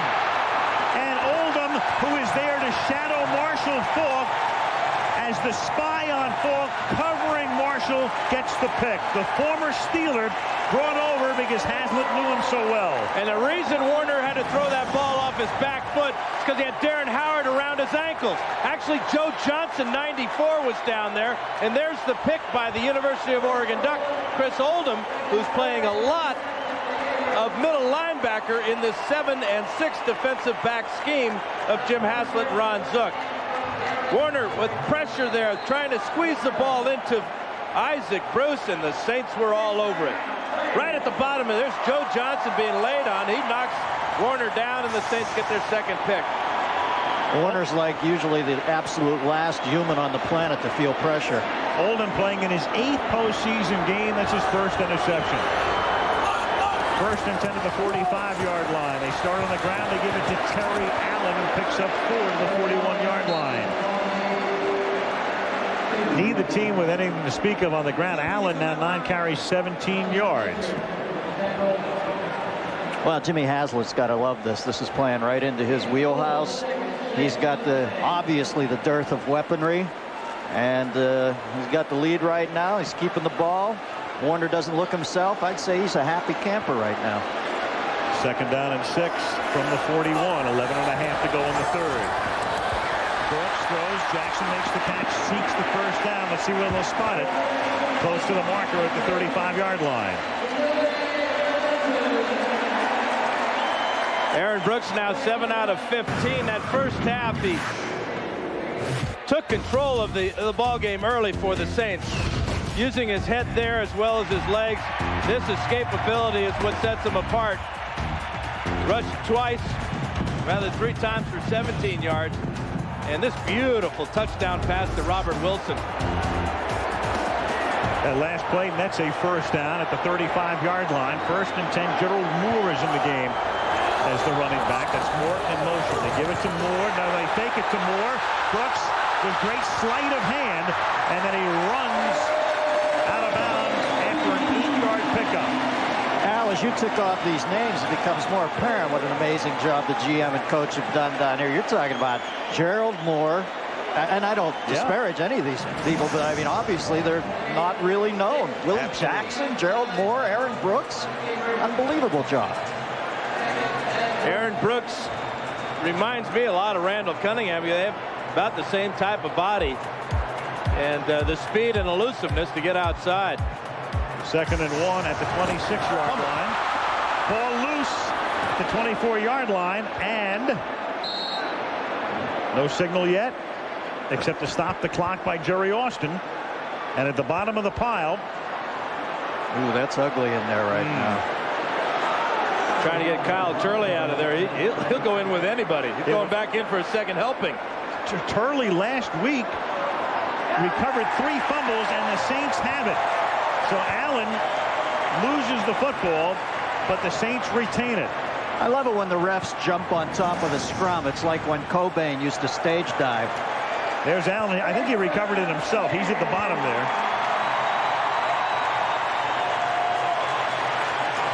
Looks like the handoff was never made cleanly.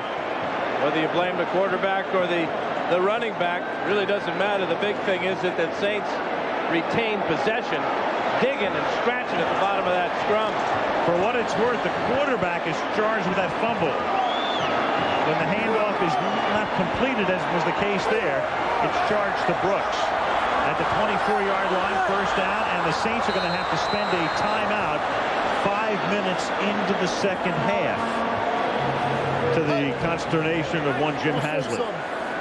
See that eye? Yeah. That little motherfucker right. Well, aloha. Huh? Aloha nui aloha. Well, the ambient sound was interesting. Yes, it is. And that wasn't me. It wasn't Dennis either. Home of the beignet. In American, that's Cafe The Monde. Well, I don't think they serve that at Canyon Ranch. Hey, can we replay that sound bite from before the commercial? I'm not sure what the man was talking about. I don't think that was Melissa. The ball at the 24-yard line. Here's Brooks over the middle. That is caught by Willie Jackson. And Jackson seeking the first down, close to it. Willie Jackson having himself a game. And it's his running ability after the catch that's so impressive. Watch him step away from Todd Collins here, 54. Breaks that tackle, looking for the down marker, and gets it. Yeah, pretty fearless, too, across the middle, Dan. He was right in the DMZ there. That's a heck of a move there, and then jumping and getting that first down. Or as they call it in New Orleans, the neutral ground. Not the median here on the freeway. It's the neutral ground. The ball at the 13-yard line. This is Terry Allen to the 10. Looks like the Saints are trying to set up some type of bootleg with Aaron Brooks. They keep on first down giving the ball to Allen or Chad Morton or Gerald Moore up the middle. I wouldn't be surprised at some point that they don't fake that. We saw it earlier in this second half with Brooks getting to the outside. 3 trips to the red zone today for New Orleans. 1 touchdown, 1 field goal, 1 turnover.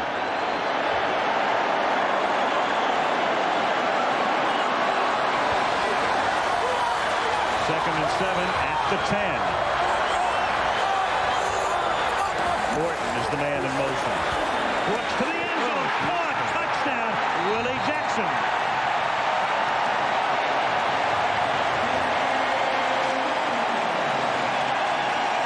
Not only did Brooks pierce the St. Louis Rams' heart with that throw, he also pierced Willie Jackson's.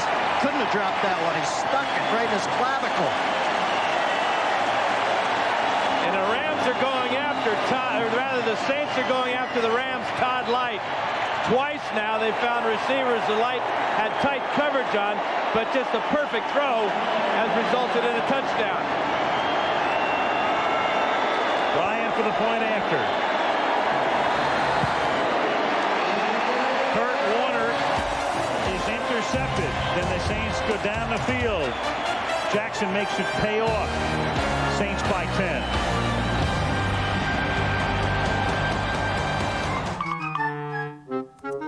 Musburger here enjoying the game with his wife Arlene. He'll be working the Sugar Bowl. Making sure he's got the good beverage there. Watch this slant route and watch this fastball right between the eights. Todd Light can do nothing to stop Willie Jackson from scoring. Brett with the shirt, sweater, and winter coat for the indoor game.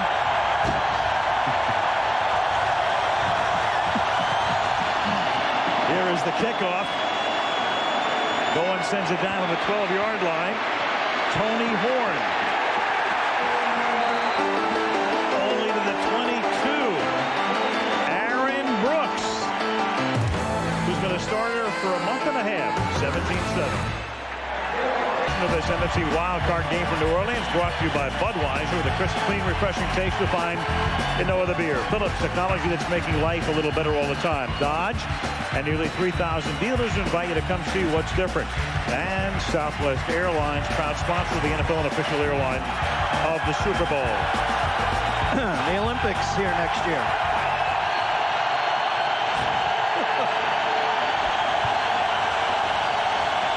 From the 22-yard line. Falk going nowhere. That's been the case all day, apart from the run that was called back on the penalty.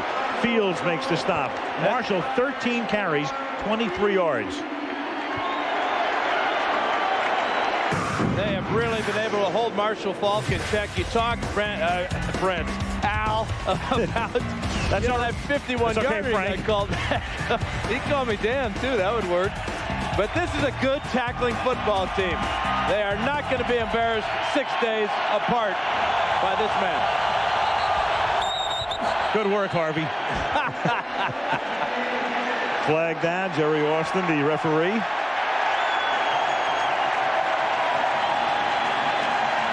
Ball start, 76. Orlando pace. Still second down. Kurt Warner's got to be wondering what happened after that first drive of the game when he went down the field and got the Rams a touchdown pass to Isaac Bruce from 17 yards out. That's the only sack of the game on Warner, but he has been under pressure, and he has uncharacteristically thrown a couple of interceptions. Sammy Knight picks that one off, and then under the pressure of Joe Johnson, Chris Oldham picks that one off to set up the last touchdown for the Saints. 2nd and 14 now from the 18-yard line. Warner rolling, hit as he throws, wobbly duck, caught by Torrey Holt, and Holt out to the 38-yard line. Boy, a lot of balls coming out of Warner's hand with some twist on him between balls getting batted and his arm getting hit, but he's completed a couple of them. And look at how aware Torrey Holt is. Kevin Mathis grabbed his face mask there, got away with it. That ball was coming out end over end because Warner was under pressure once again. The play action fake doesn't hold anybody because the Rams aren't running the ball worth a darn. Beautiful. Keith Mitchell from the back, Leroy Glover from the front. Sorry, Dennis. Beautiful hands by Holt, too. Those are receiver hands there. Picked it. From the 38-yard line. Warner over the middle, but not looking was Holt. Holt had gotten free. Wow. And didn't turn around. You're going to get that free. You got to be looking. Well, guys, it's pretty stunning to see the Rams at this point, especially the way they started out. That first drive, brilliantly conceived, perfectly executed, but that's been it. You got to give the Saints credit. They talked about being mad and embarrassed by the way they played last week against the Rams. And the whole feeling I got from Haslett, he's a no-nonsense guy. His team is playing football the way he used to play. Well, Jimmy Haslett doing a heck of a job from Indiana University of Pennsylvania. Jimmy Stewart's hometown. So far today, it is a wonderful life. To this point, he leads by 10 as they try to win that trip to Minnesota. Falk to the 39-yard line. It'll be 3rd and long. Big Norman Hand getting in there and getting a chance to boogie-woogie a little bit after the tackle. Well, the Rams, and of course, going back to their lineage, Cleveland, and then all of the years in Los Angeles, 0-18 in postseason when trailing by 7 or more points. Here's big number 99, Norman Hand, always fighting off a double team. Marshall Faulk's going to come right back to him. And when you're 320 or so, Marshall's not going to go very far. 3rd down and 9. Warner throwing and nobody's home. 1 Ram, 3 Saints.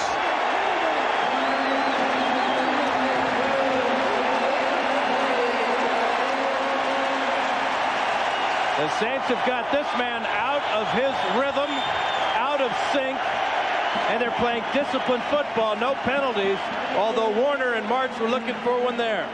Well, I know Marks is a loyalist, but if I'm him, I got Trent Green up in the pen. You just have to. You got to throw it all out there. John Baker with a wobbly line drive end over end, set up for a run back, a kick like that, but Morton is covered by the Rams special teams unit and stopped in his tracks. 5:45 left in the 3rd. The Saints looking for their first playoff win in their 34-year history. Up by 10. That's not how you are is spelled. I'm telling you, you can laugh at me. In some school districts it is. At the 25-yard line on 1st down, this is Terry Allen going nowhere. Pretty unusual that we would have 2 receivers with identical statistics this deep into the game, but there you are. Isaac Bruce and Willie Jackson. Jackson matching Bruce perfectly. London Fletcher, number 59, skating behind that defensive line, coming up and making sure Terry Allen doesn't get very far. But the one thing the Saints have done is they've run the ball almost every first down. They've got to start changing that up a little bit. 2nd down and 10 from the 25-yard line. Brooks. And that's incomplete. As looking around for a flag, but finding none, was Willie Jackson, the intended receiver. The last time the Saints were in a postseason game, they were leading Philadelphia 20-7 with 17 minutes left in the game. That was in January of '93 at the end of the '92 season. And again, they have not won a playoff game. The year before, they hung in there with the Falcons, and then Atlanta beat them at the end. Before that, the Bears beat them in '90, and the Vikings beat them in '87. And they can't sit on this 10-point lead with all this time left. 3rd down and 10. Brooks throws and making the catch. Jake Reed grabbing it away from the defender and moving the chains. A big conversion. That is a big conversion for a young quarterback. Aaron Brooks was being blitzed on the inside. Watch him fire this ball to Jake Reed. Dre Bly was in perfect position, but the big body of Reed shielded the ball away from little Dre Bly. And again, Aaron Brooks with a laser shot. Watch him set that back foot and let it rip. Brooks. Dre Bly. Aaron Brooks 10 of 19 for 148 yards. 1st and 10 up at the 37-yard line. And nice defensive play as Grant Wistrom upends Terry Allen, undercuts him. Hey, if I'm Hazlitt, I'm thinking we got our points, boys. Let's just take as much off the clock as we can. Wait a minute. This is the St. Louis Rams. They've still they're capable of putting up 4 touchdowns here. Well, I don't know. They look a little shaky today, Dano. I'm just saying. I think the Saints have to play it close to the vest. I hate seeing all these runs on 1st down because they're setting up a lot of 2nd and 10s. 2nd and 10 here at the 37-yard line. Rams show blitz. Here they come, and that's knocked down. That's Mike Jones, the Super Bowl hero, knocking it down. It was Jones, of course, who made that tackle on Kevin Dyson at the 1-yard line at the end of the game in Atlanta last January. That was real close to being a backward pass, too.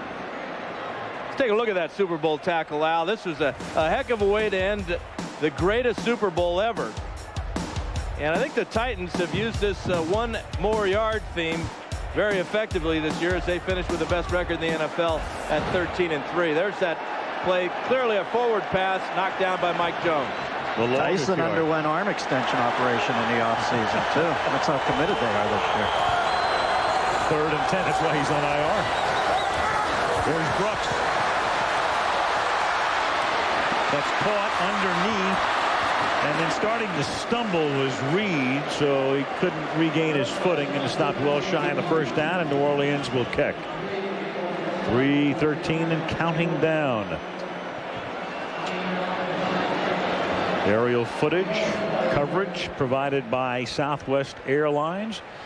There it is, the Superdome, constructed in the early 70s, opened in 1975, and brand new indoor arena built next door. What was the big circular building next to the... Yes. Here's the kick, and it is out of bounds, and they will mark it somewhere around the 30-yard line. Closer to the 22. That's where it goes out. From the 22 will the Rams begin their next march, down by 10. We can expect in the coming months. Sweetie. Well, Al, we're going to go up Haleakala. At the 22-yard line, Warner on 1st down throws, caught. Bruce comes out of the pack, takes it up to the 35 on a 1st down. Tackled by Keith Mitchell. And if the Rams are going to get back into this game, this is how they're going to have to do it. They're going to have to get back and set quickly. Don't let this pressure get to them. That's a 4-step drop, basically. Finding Bruce in the zone and then letting these talented receivers pick up yardage. 13-yard gain. Rams 1st and 10 at the 35. 2:15 left in the 3rd. And the Rams have to take a timeout. Well, you never see them this discombobulated. And now they had 13 seconds on the play clock. Right. Half the amount of time that you normally have. It's unbelievable. There it is today, 187 to this point. I mean, yeah, there's no beating around the bush. We can't play doctor up here, but Warner he hasn't looked right. There's no doubt. No, and that is the effect of concussion, whether it's a mild one or whatever. But you look at a guy's eyes, and you can kind of tell he just seems a little lethargic. and his decision-making just a little bit off. The precision of this offense, and I think you got to give a lot of credit to the Saints. This defense is tackling a lot better than they did 6 days ago. Marshall Faulk has 24 yards rushing. He had 220 last Sunday. Ron Zook, defense coordinator, doing a heck of a job. So 1st and 10 from the 35-yard line. Warner fires over the middle, and is it caught is the question? No, it is incomplete. Torrey Holt never had possession, simply an incompletion. Again, let's talk a little bit about this defense. Darren Smith that time with a great drop, but they've held Marshall Faulk down, and they've harassed the quarterback. Last year's MVP, this year's MVP. Warner's been picked off twice, that one by Sammy Knight, this one by Chris Oldham. And the Saints changing their defensive packages, matching up, is working. On 2nd and 10, a little flip underneath. That's caught by Roland Williams, who had 2 big 3rd down catches on their first drive of the game, setting up a 3rd down and about 4. You can tell Roland wants to make back that holding penalty. This was all in one game. This is what the Saints normally do on the bottom here per year, but last week they just weren't as focused as they are now. They thought Detroit was going to win and that they were going to get a bye. Well, thanks to Paul Edinger, things changed. 3rd down and 4. Warner for Bruce. He can't one-hand it. Had to reach up at the 25-yard line. Kevin Mathis came in on the corner blitz and hits Warner as he gets rid of it. Here's Melissa. Al, Dan was just talking about it, but you bet this Saints defense is fired up. Remember, Jim Haslett was the Steelers defensive coordinator for the last 3 years before coming here. He just went over during the last series to every single defensive player on the bench, pat him on the back, and said, this is our game to win. It's being made very clear to these defensive players that because the Saints have the lead, this game is going to be won by the defense. Maybe it's the white jerseys. They're wearing their road white today because they were 3 and 5 at home, 7 and 1 at a hotels. Fair catch called for at the 26-yard line by Chad Morton. 1:17 remaining in the 3rd here in New Orleans with the Saints on top 17-7. Ball was almost caught acrobatically by Isaac Bruce, but how about that job of running along with the wide receiver down the middle by Darren Smith? That forces the high throw and the near impossible catch by Bruce. And very nearly another interception off a deflection there. Rams took the early lead, but the Saints have scored 17 unanswered points to lead by 10. 3rd quarter winds down. They have the ball at their own 26-yard line.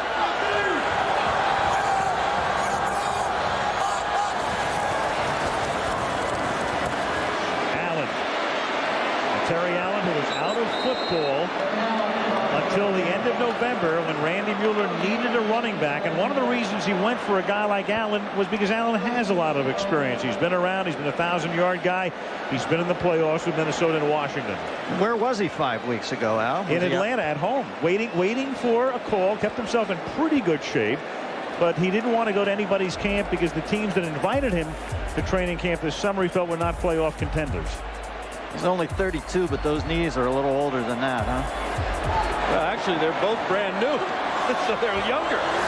2nd and 10 from the 26-yard line. Brooks. Caught 47-yard line by Robert Wilson.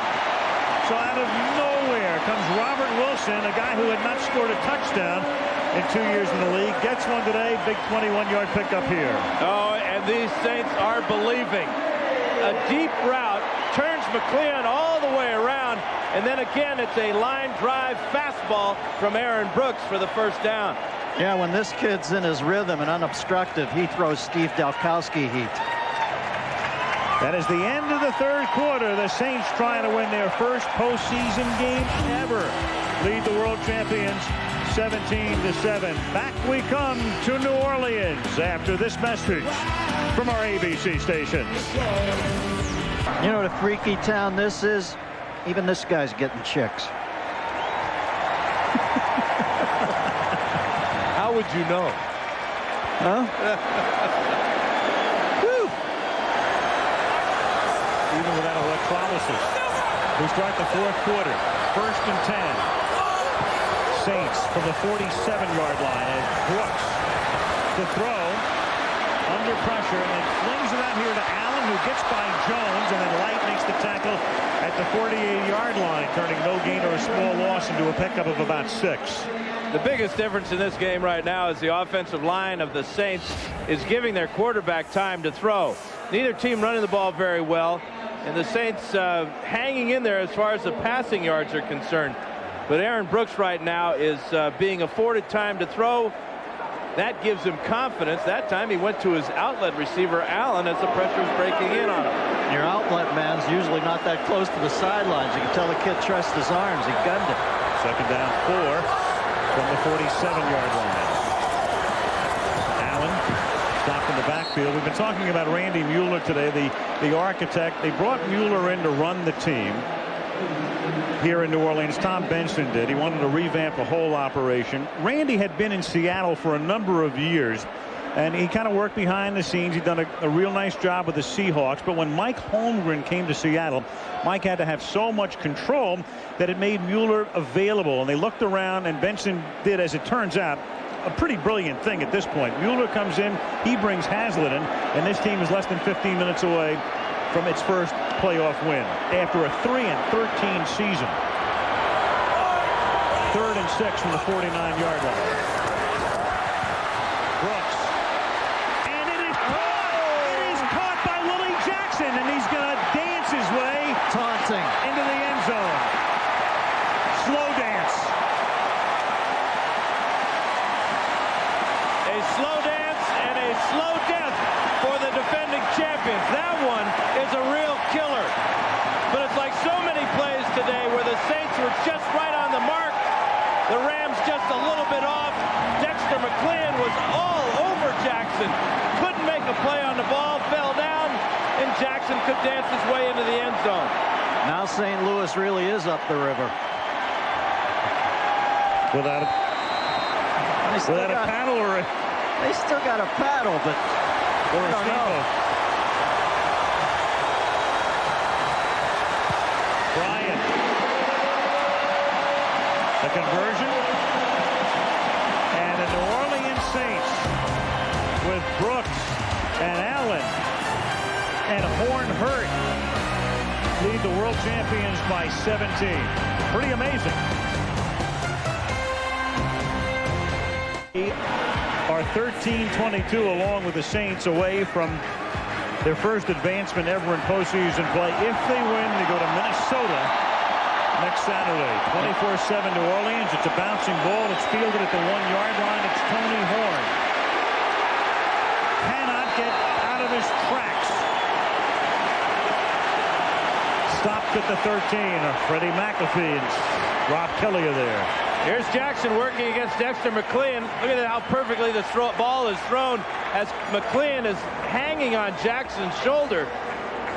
This 49-yarder goes with his 10-yarder earlier in the game, and just as everybody else on his team seems to step up for an injured player, Willie Jackson takes over for Joe Horn, who was hurt on the first series of plays today, and Jackson becomes the go-to guy. We've seen Brooks' whole repertoire today. The laser, the ephus. Kid's got all the tools.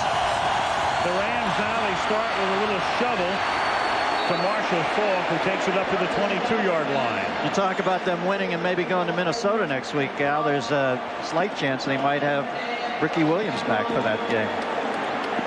Ricky played a little bit in practice this week. He worked with the scout team a little bit. Well, Marshall Faulk is going to have to do some magic now. 11 touchdowns in the last 3 games, has been held in check completely by the Saints today. Second and a short 3. This is caught by Faulk. And Marshall is out of bounds. They'll move the chains up at the 28-yard line. And they really got to start thinking about going to a no-huddle offense. Very difficult to do on the road in a loud venue such as the Superdome. But clock running, 12 and a half to go. They're down by 17.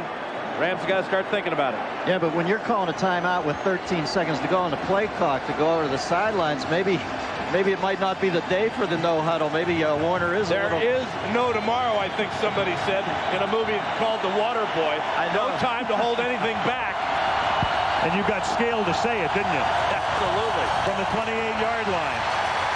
Warner, sack, buried at the 17. Willie Whitehead. And he fumbles, and New Orleans has it. Get out the blow dryer. Leroy Glover winds up with it. Whitehead with a sack. Warner loses the ball. Glover comes up with it. And the Saints are in business again. Here's Whitehead. Here's Glover. Whitehead working against Orlando Pace. Coverage sack, though. Punches the ball out with his right hand, and Glover's there for the recovery. Just the second sack of the day for the Saints. But there's just no place for Warner to put this ball. Right, not even worth a challenge. I was thinking just for a second, you might as well challenge it if it's even close. No doubt. Nope. He just locked his arms to his body. No way Warner could hold on. 12-yard sack, fumble recovery. And Brooks takes over at the 16-yard line. And they empty the backfield. Sit on what lead? To the end zone. Touchdown, Willie Jackson. Wow. This is unbelievable. They keep playing like this, the fans are going to be wearing Louis Vuitton bags on their heads.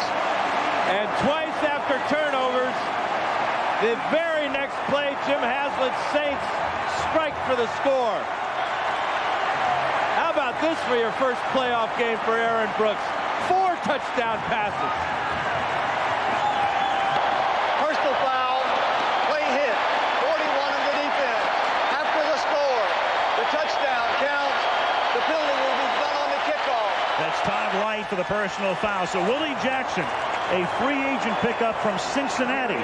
He had 200-yard games in his career with the Jaguars in the mid-90s. The last 2 years in Cincinnati, comes here, and today Willie Jackson, 142 yards, 6 receptions.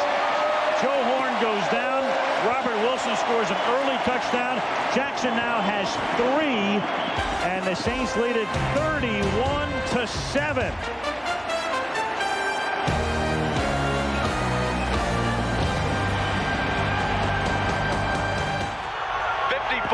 Him on this 16-yarder. In fact, he has found the last 3 receptions for Jackson have all been touchdowns. Willie Jackson tying a record held by 11 others for the most touchdown receptions in a postseason game, 3. The last time it was done, Jerry Rice in the San Francisco-San Diego Super Bowl. Field goal. Yeah, well, after the personal foul, that kick, of course, is from the 45-yard line. And the Rams will take possession at their own 20. In dire straits are the world champions, down by 24.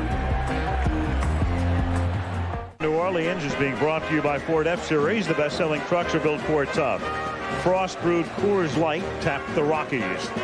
Nextel, how business gets done. And Viagra. Ask your doctor, Dennis, if Viagra is right for you. Not going there now. Not going there. I almost made it through the whole season. You think I'm going to ruin it now? What is Dick Clark, like 700? 31-7. This is why we brought you here. Yeah, well, don't pay me a Viagra this late in the game. 20-yard line to get the job back. This is Marshall Faulk, and he gets wrapped up at the 40-yard line. That's a gain of 20. You know what's amazing, Al, is it has been a long season. Got a little fight here, too. A little fracas down here in the preseason. Oh, we got a replay here. This is one of their better screen passes, but this is where it gets a little chippy. Adam Timmerman there diving onto the pile.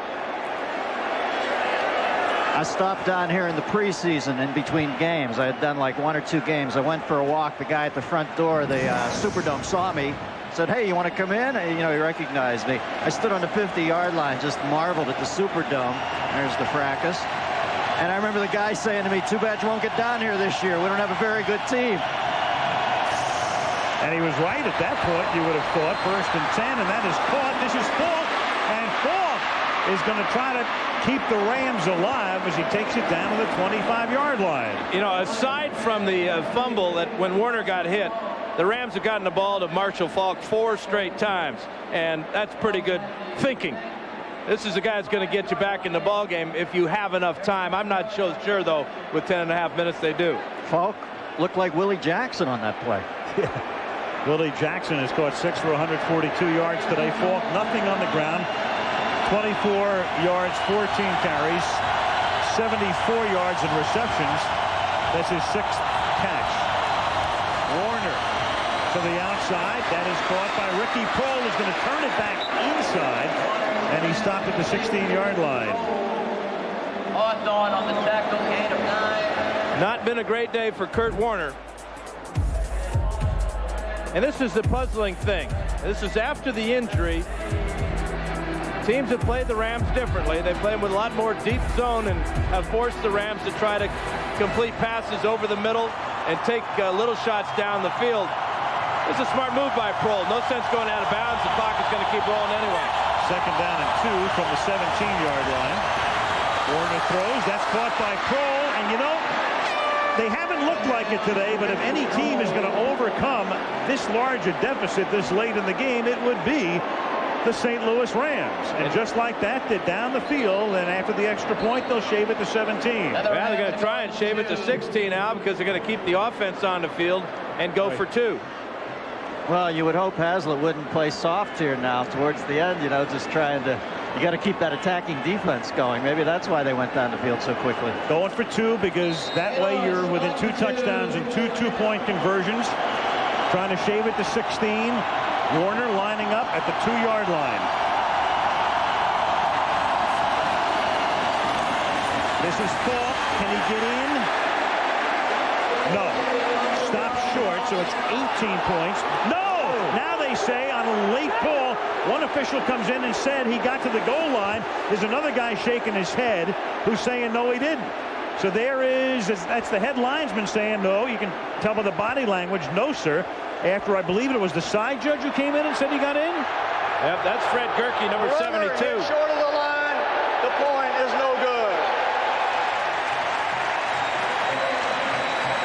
So I wonder if March is thinking about challenging this call here, which he can do before the kickoff. It's about a yard short, though.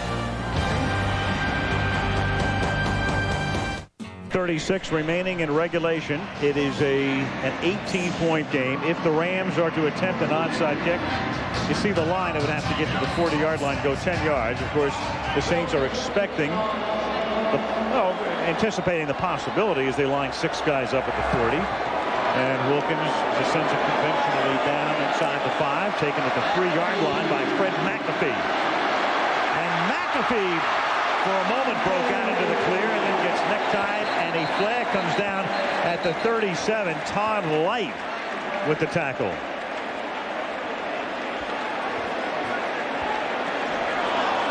And that's going to be a personal foul against the Saints.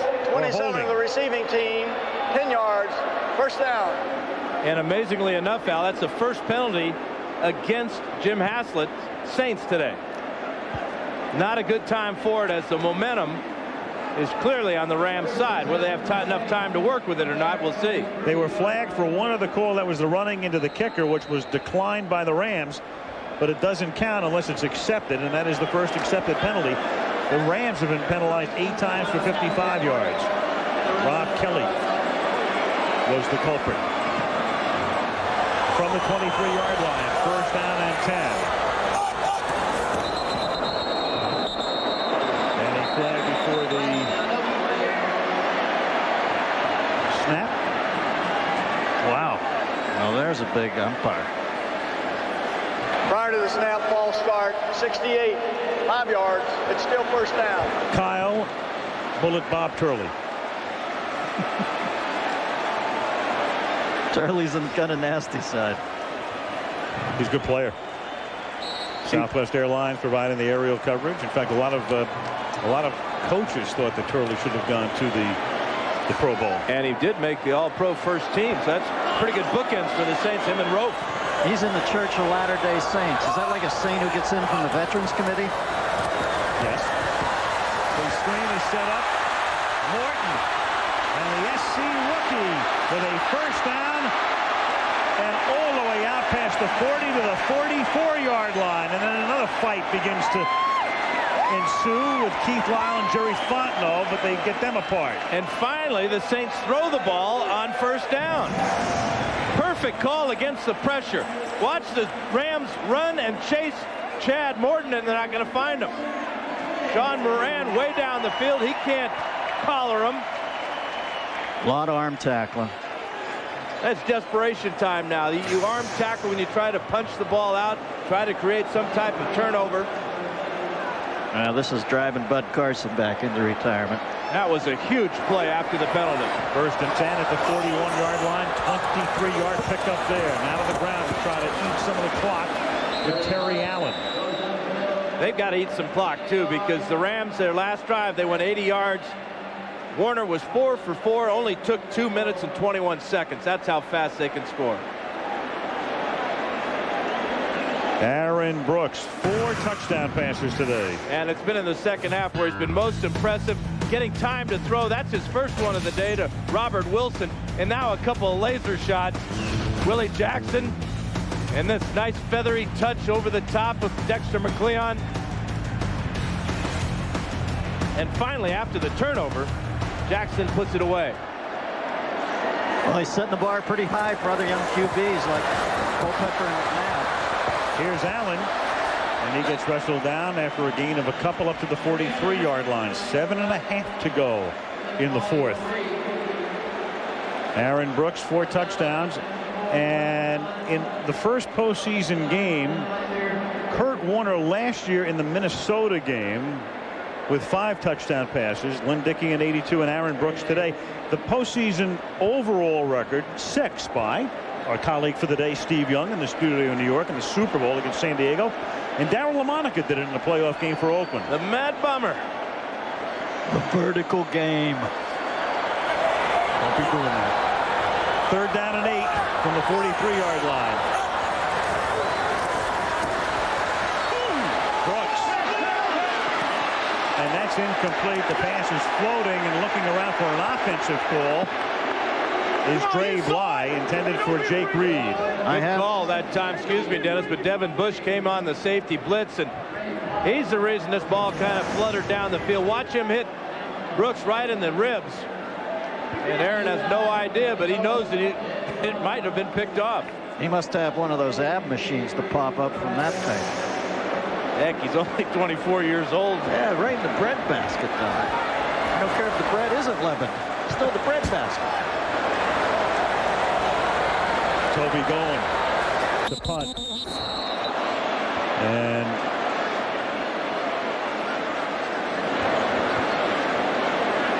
Jerry Austin signaling a false start here. Offense. And Darren Smith. Still 4th down. Nobody fills out a pair of slacks like Jerry Austin. Larry Pasquale signaling into his special teams unit. Look at that. They were just baggy. I guess that's some sort of fashion statement. Gotta get Zegna in with that cut, man. You need a cut. Bowen's punt. Fielded at the 26-yard line. Oz Hakeem. Look out. Swinging it to the outside. He's going to get into Saint territory. And he is going to put the Rams right back in the game by taking the ball inside the 10 to the 9-yard line, where it's going to be 1st and goal with 6:34 to go. That's just pure athletic ability by Oz Hakeem. That return was set up for the near side or the left side of the field. He didn't like it. He went all the way around to the right side, suckered the Rams to this short side of the field, and then he picks up the picket line. And what a great return. But that's what the champs are all about. That's their special ability to make big plays. And so all of a sudden, the Rams, who were down by 24, go in for 6 to cut it to 18, and now try to... Might have went to the Teddy Koppel call a little quickly. 65-yard return. Warner intercepted at the 9-yard line by Sammy Knight, and that might be good night. Boy, on a play when Kurt Warner had all the time in the world, Sammy Knight spying the quarterback, just reading his eyes, sitting in the middle of the field, comes up with his second pick of the day. Well, Warner's a great player, but obviously he's not completely back from that injury. I couldn't agree with you more, Dennis. One play, and the Saints get it right back. Up by 18.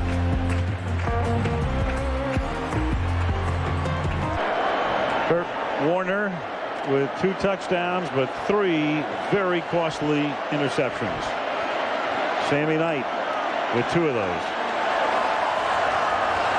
And now Aaron Brooks is going to set Jackson up on the other side. His new best friend, and then Brooks has to take a timeout. Timeout, New Orleans, their second. It will be a 30-second timeout. So after a long television timeout, they still have to take another TO. Here's Sammy Knight, Al. He's coming on the safety blitz, gets blocked, and just drops in the hole right here and checks out the eyes of Kurt Warner. Timmerman blocks him too well. Pushes him right past the umpire, and a one-handed snag by Sammy Knight. That is a great play. Knowing he couldn't get to the quarterback, and then just being an athlete, coming up with a one-handed snag.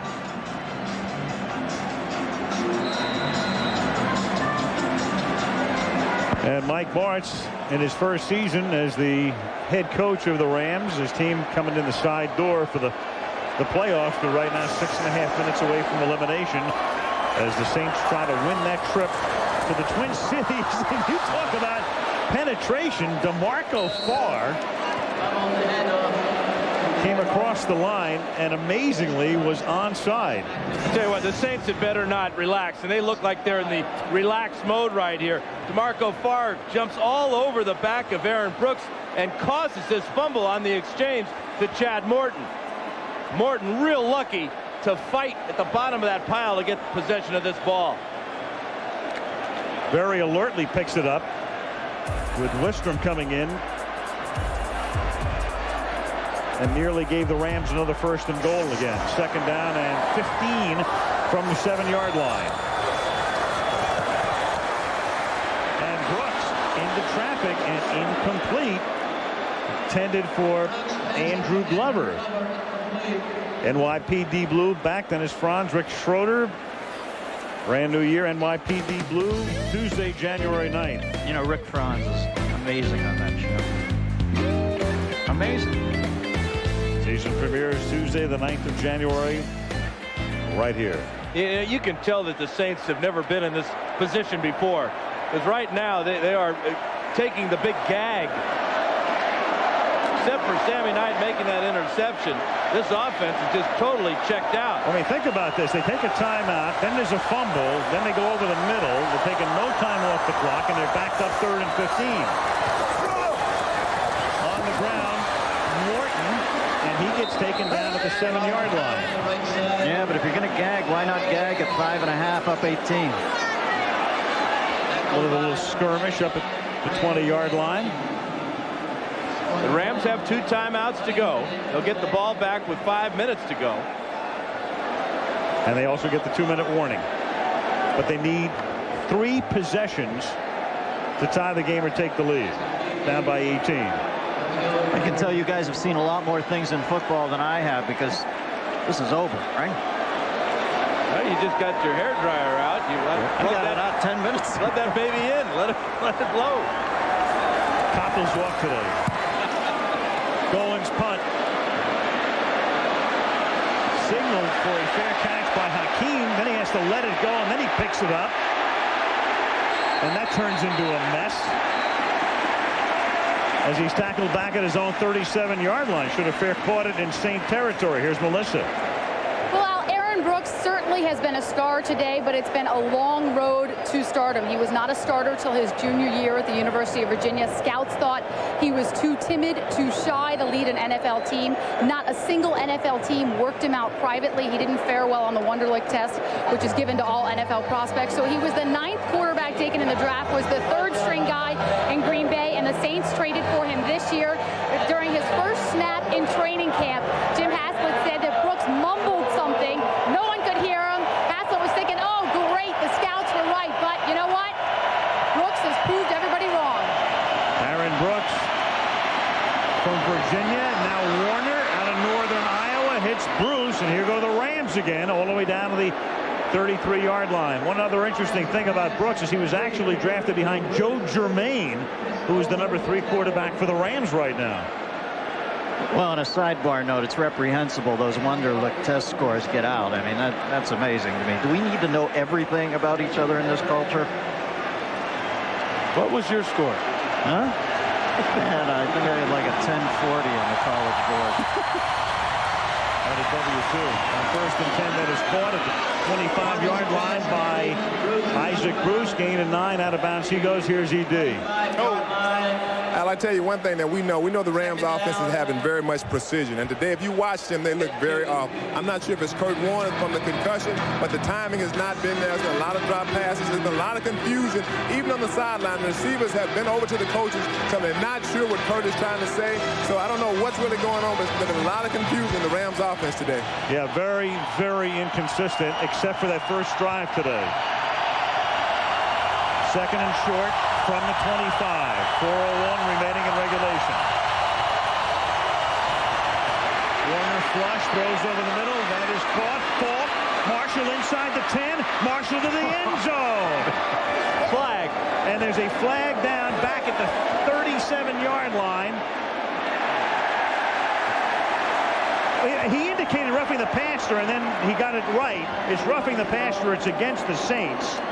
And so the touchdown Personal counts. foul, roughing the passer. 99 defense. The touchdown's good. The penalty will go on the kickoff. Again, finding Marshall Falk had single coverage that time by Chris Oldham. Falk is to the outside. He's going to run a little in route, and Warner's looking for him the whole way. Here comes Marshall into the picture. Great move there, and now about 12 great moves to get into the end zone. Now the Rams will opt to go for 1. This is a pretty interesting call. They're going to get it to within 11, which means it's a field goal, a touchdown, and a 2-point conversion. If you go for 2 here, you get it to 10, which is a touchdown, a conventional conversion, and a field goal. Not a no-brainer call. Pretty interesting little thing when it's a 12-point differential at this point in the game. Norman Hand with a cheap shot on the quarterback as Leroy Glover was bringing Warner down. But look at Kurt. He's looking for 28. Both 28s. He's got his guy on their guy, and his guy's better. Nobody's better in the league than Marshall Falk at finding the end zone. And now with this penalty, the kickoff will come from the 45-yard line. And that will be obviously a position that you would think the Rams would go for the onside kick. Marshall Falk had 4 cuts on that run that I'm not sure anybody else on the planet is making right now.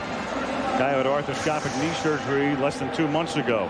Is that an endorsement for that procedure? I've got to find that doctor. I think it's too late for all of us, guys. We'll never make those cuts without a knife. ESPN.com, NFL.com. That's what you'll find there. I think the Rams figured by going for 1, if they had missed it, they would have put themselves in a position where they would have needed 2 touchdowns. But by going for 1, at least they're in a position where if they get a touchdown and a 2-point conversion with the field goal, they can tie the game. Here goes the onside kick attempt, and they've recovered it. Dre Bly at the 40-yard line. Perfectly executed.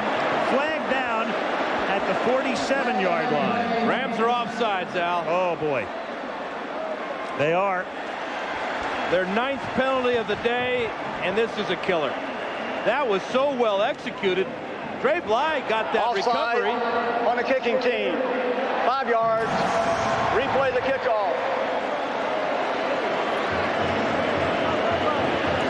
Yeah, they had about 4 guys offsides.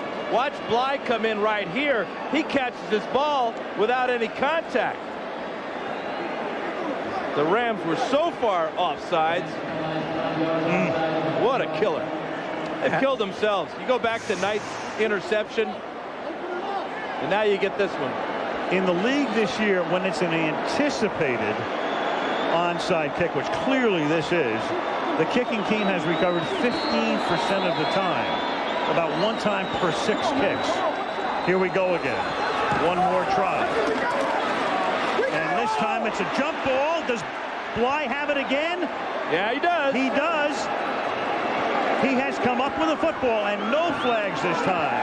So the Rams have it. I think the Saints got their hands on it first, though. Might have dropped it. I tell you, Jeff Wilkins has hit 2 unbelievably perfect onside kicks in a row. You go back to Sammy Knight's interception on Kurt Warner. Here's Bly again. He's at the bottom of this pile. Looked like Kevin Mathis had a hand for it, and there's Bly, 32.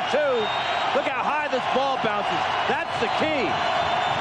Why is Mathis going up with one hand? From the 47-yard line, here's Warner stepping up and into traffic, juggle and drop. Oz Hakeem couldn't hold on. 2nd and 10. Well, here's that Sammy Knight interception that turned the Rams away 2 possessions ago. But right now the Rams are back in their attack mode. Warner looks sharp all of a sudden. The receivers, except for that drop pass by Hakeem, are doing a great job too. Desperate times call for desperate measures. Yeah. 2nd and 10 at the 47-yard line. Rams with 2 timeouts plus the 2-minute warning. It's a swing out to Hakeem, and he's taken down. It's a good tackle by Chris Canty, staying right with him. Setting up 3rd down and 8 now. They're going to spot it at the 43-yard line, so make it 3rd down and 6. And there is a timeout taken here by the Rams. The Rams take a timeout. And here in New Orleans, Saints fans know all too well what can happen at the end of a postseason game. They're 0-4 in postseason play, but you go back to the Wildcard playoff game following the 92 season in Jan of 93.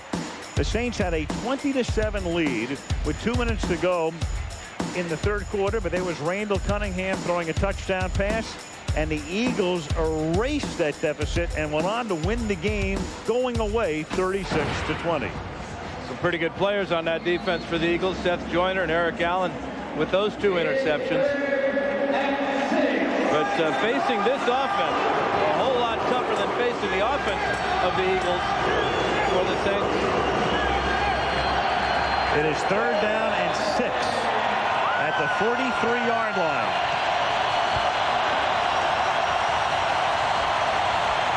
Warner for Hakeem into double coverage, and Hakeem makes the catch at the 5-yard line.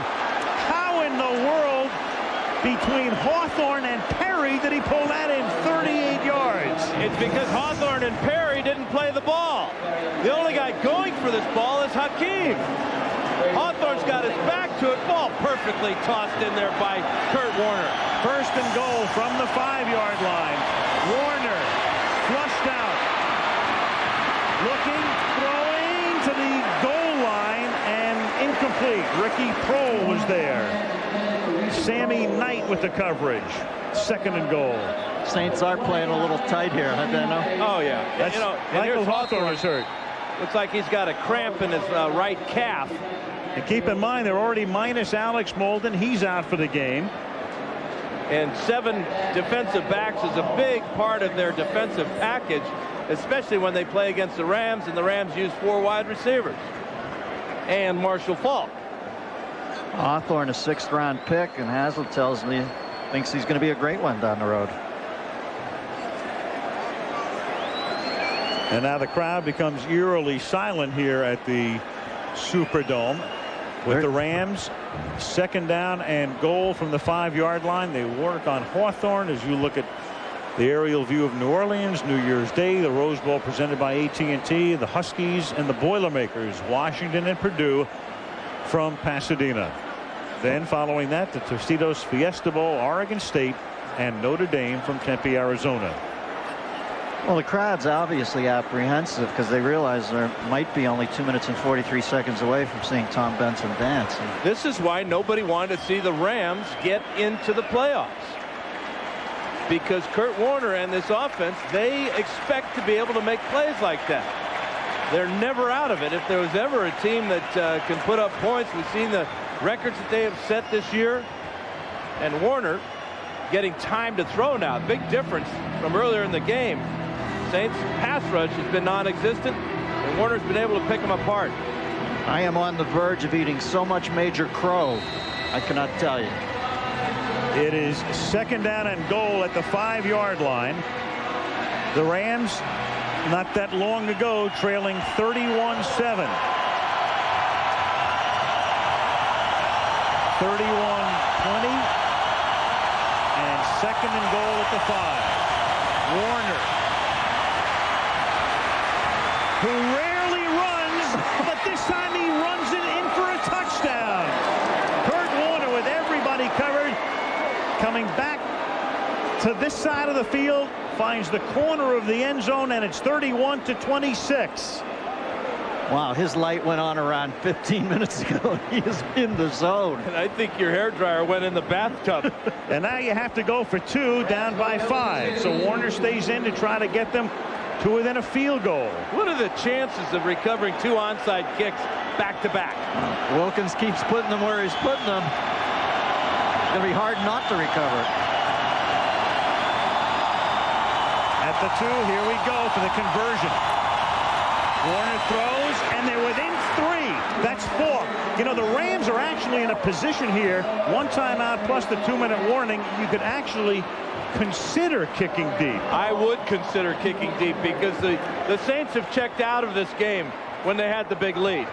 Offensively, their offensive line has quit playing, not giving Brooks time to throw. They're not being able to run the ball.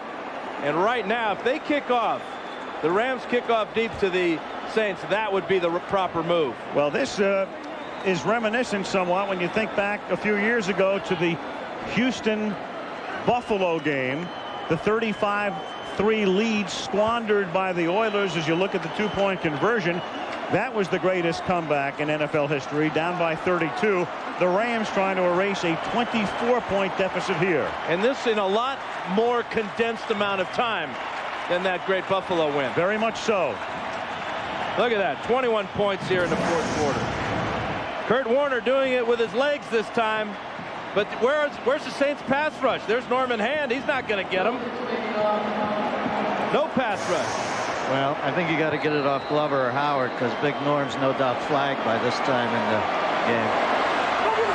Saints expecting the onside kick. It has to go to the 40-yard line, and it is Darren Smith who comes up with it at the 38-yard line. And there's a flag down. There's a flag down at the 33. And there's also a Saint down at the 45-yard line. Kicking team, penalty is declined. Saints will take the ball. Boy, I don't disagree with Mike Martz very often, but I disagree with him on this one. Yeah, you kick away, Dan? I kick away. I let my defense play. I've got momentum. I've got a 2-minute warning. I've got a timeout, and I've got a team on the other side of the field that has lost their edge. And that's Fred McAfee who needs some assistance in coming off the field. Their key special teams guy. That onside kick failure on that play right there gives the Saints hope. It gives them life. It gives them a reason to believe that they can hold the Rams off. And if you kick deep and you hold them, you're going to get the ball back. You would think pretty close to midfield. And it's a matter of pressure. You apply the pressure. What the Rams just did with that play there is they eased the pressure on the Saints and Jim Haslett. Now the Rams are compelled to use their final timeout on defense. And then they'll get one more stoppage at the 2-minute warning. Darren Smith, the guy with a Super Bowl ring, nice play on that onside kick. From the 37-yard line. They're going to throw. It's a backward pass. which means it was a live football if Jackson hadn't have made the catch, and now the Rams take a timeout. Wow. What about that call? Timeout Rams, second down, and it'll be 12. Orange, FedEx Orange Bowl. Coming up January 3rd. What night is that, guys? Wednesday night? Yeah. I lost track. National championship at stake. Oklahoma #1, Florida State #2, right here on ABC. All the big bowls. Kurt Warner, that good start, shaky mid-game, and now all of a sudden 365 yards. Back to that call, Al, you're right. What was that call? I don't know what that call was. I mean, not only are you throwing the ball, but you're throwing it behind the line of scrimmage. Risking the fumble, taking no time off the clock in effect. To the sideline. The guy gets knocked out. They can stop the clock without using their timeout. Yep. So it's second down. 13 at the 40-yard line. Rams cannot stop the clock again, but it will stop in 26 seconds for the 2-minute warning. Or before, if this is incomplete. Brooks to the 36-yard line. It'll be third down and 9, and now that'll take us down to the 2-minute warning. The Rams took a 7-0 lead. Then the Saints scored 31 unanswered points. Jackson with those 3 touchdown catches. And then the comeback began. Prohl making one drive pay off to make it 31-13. Falk, the 25-year Orleans, a major bam. It is third down and 9 for the Saints at the 36-yard line. The Rams cannot stop the clock. If the Saints convert here, in effect, the game is over. If they don't, hang on. Well, I've gone from thinking it's over to thinking the Rams have enough time to score twice. If any team can do it, you're looking at the right one. What do you think the play call is here, Dan? I bet you that what they're going to do with Brooks is say, you got one read. If he's not there, put it under your arm, run with the ball, and then we'll punt the ball or try a field goal. But I would doubt that they would have him throw the ball unless the guy is just totally wide open. They've not been able to run the ball at all today. Well, look at this. They're going to line up in the shotgun. Quarterback draw is a possibility, too. Or inside handoff.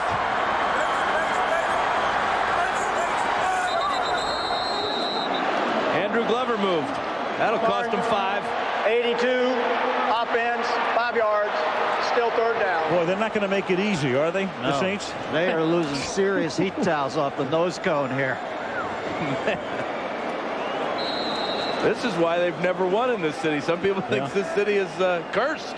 Well, Benson's got to quit opening an umbrella inside. It's that 5 feet below sea level thing. Third and 14 at the 41. Brooks out of the gun. Throws over the middle, wide open, making the catch at the 20. And then did he lose the football? No, he never had possession of the football. Robert Wilson would have had the first down. Couldn't get possession and both feet down, according to the officials, who signal incomplete. Now, inside 2 minutes, there's no challenge. It goes to the guys upstairs who can take a look at this, and this is exactly what they're doing right now. Well, the key is when he has the ball and he's contacted by Bowen here, does he have possession? If that's the case, that would be the Saints' ball. But does he have possession? Oh, very, very close. The Saints are waiting. The Saints are waiting to punt to give the officials upstairs as much time as possible to tell Jerry Austin, which they just have, that we want to review the play. In that look right there, it did not look like he had total possession. Ball was still moving around. From this side, it looks pretty good. Very tremulous possession. Bowen punches it out with his left hand. The pressure there caused that ball to be thrown high. I think that was Ray Agnew at the legs of Brooks. Now, this cannot be ruled a fumble because the whistle blew to end the play. It's either a completion or an incompletion. If it's a completion, it's a first down, the play is over, and the game is in effect over because the Rams don't have a timeout. If it's an incompletion, it's fourth down. But since the whistle blew, it cannot be a fumble recovered by the Rams. And the Rams are going to know how the Tampa Bay Buccaneers felt in the NFC Championship game last year. Similar type of situation. Jerry Austin has not announced that it's being reviewed, but it is being reviewed, obviously. And he has been told. I saw him reach down to hear the buzz from upstairs. There was a key play, of course, a little bit different play last year in the NFC Championship game, Rams against Tampa. This was the Burt Emanuel play. They changed the rule because of that. Ball hitting the ground, but he had possession of it. I'm not so sure Wilson ever quite had possession. That look there looked like the ball was still moving in his hands. After reviewing the play, the call stands as made on the field. The receiver never had control of the football. So he never had control of it. The call stands. Again, you need the conclusive evidence. So what the Saints also did there with the incompletion is they only took 9 seconds off the clock instead of a running play that would have taken close to 40 seconds off the clock. So it's almost the perfect scenario for the Rams. They're going to get it back with plenty of time left after the punt, which is fair. Caught at the 9-yard line and then fumbled at the 11-yard line. And who has the football? The Saints do. Oh. It's almost as if Hakeem nonchalanted the catch. There's no almost about it, Al. He did nonchalant it. And Hakeem, who has been prone to fumbles, as good as he is, prone to fumbles, and for just a second it almost looked as if he was unsure whether to make the fair catch or let it go, has just fumbled the ball and the ball game away. To make the catch, to try to make the catch is the right move, because what it does is it keeps the clock from running down any farther. But the attitude of taking it easy and relaxing as this most important punt is coming to him is a mistake he'll never live down. And there it is, the highest fumble rate in the league with 100 or more handles. And this is the way the Rams season will end. Instead of a possible 91-yard drive for a touchdown or a lot less for a field goal, the Saints will run the clock out. Brian Milne recovered the fumble. And the New Orleans Saints, at the age of 34, will finally win the first postseason game in this team's history.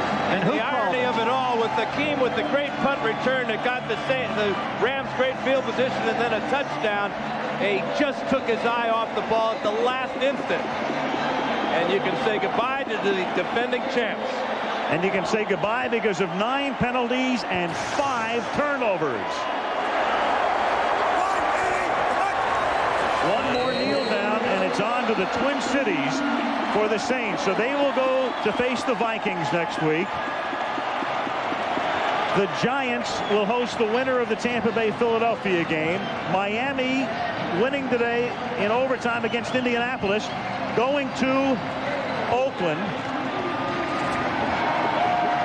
And then Tennessee to host next weekend the winner of the Denver-Baltimore game. You know, the Saints fans actually could be louder. I think they're a little stupefied. They don't quite know what a break in the postseason looks like. They can't believe it. So the Rams comeback comes up short. And in the most improbable scenario imaginable, off a 3-13 season with a rookie head coach, with a quarterback who takes over in late November, with their main running back gone, with their primary receiver hurt in the first quarter, with a new general manager, this, I don't want to say moribund franchise, but it's been a pretty sad state of affairs in the Big Easy. And finally, after going 0 for the 1900s in postseason, the New Orleans Saints advance in the playoffs. Well, I think that's the very definition of moribund now. Wow, this city is going to be rocking tonight. What else is new?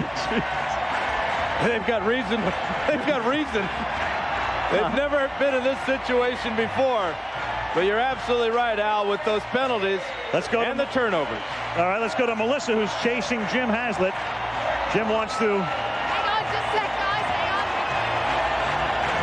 acknowledge the Rams. There is Tom Benson, who loves to do the boogie with his umbrella. Shut that umbrella up inside, Tommy. Come on. Thank God. Thank God. Praise be to God. Let's go to Melissa.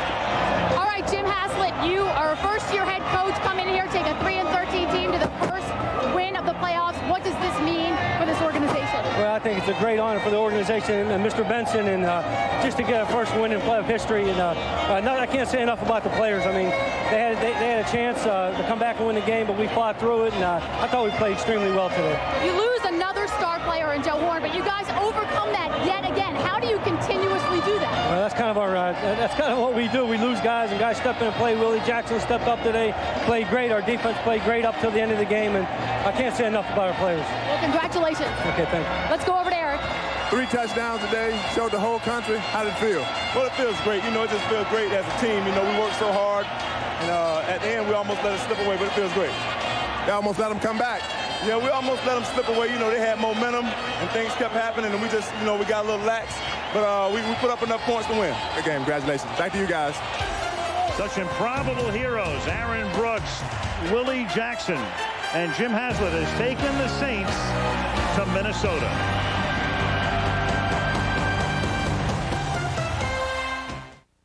This is an ordinary cell phone. This is Nextel, and it's going to change the way you do business thanks to Direct Connect, its digital two-way radio feature. Frank? Not yet. It ensures instant contact. Bridget? Got it. Cost a fraction of cellular. It just passed. And it makes other cell phones... Ready now. Obsolete. Direct Connect from Nextel. How business gets done. For a limited time, sign up for a Nextel National Business Plan and get free incoming cellular calls. They say good things come to those who wait. As long as they don't wait too long.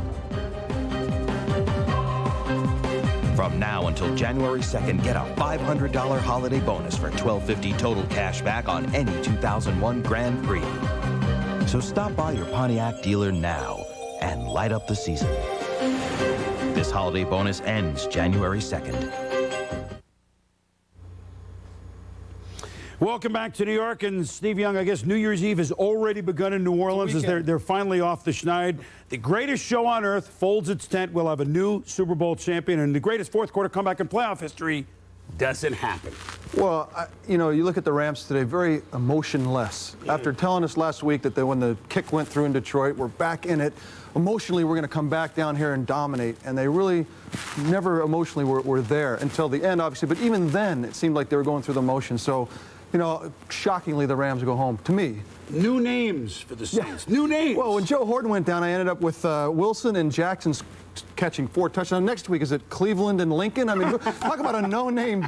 It's a no-name offense. And look, Aaron Brooks running the show with not a lot of weapons. Well, I mean, really showed me a lot. It's this unbelievable perseverance by the New Orleans Saints, and we congratulate Jim Haslett and their squad. They play a very similar type of team next week in Minnesota. Robert Smith, they did a great job on Marshall Faulk defensively. Yeah, and they have to make a big comeback next week. For the Vikings are coming off of 3 tough games. They need to really rest up and dominate. The offensively, they got to get going. Happy New Year to you and yours. Yeah, thanks very much. Enjoyed it. My new son. Let's send it back out to New Orleans. Al Michaels, just another day at the office there, huh? Boy, I'm telling you, what a pair of games, huh, Chris, today as Miami wins in overtime, and then the Saints almost see a 24-point lead evaporate. But on they go to Minnesota as the New Orleans Saints beat the world champions, knocked them out of the playoffs by a score of 31-28. And that'll do it from the Big Easy, ABC Sports Online at ESPN.com. The keyword is Monday Night Football. Al Michaels for our entire crew saying thank you and good night from New Orleans. Talk to you again the first Sunday in February. The AFC NFC Pro Bowl from Honolulu. 31-28. The Saints over the Rams.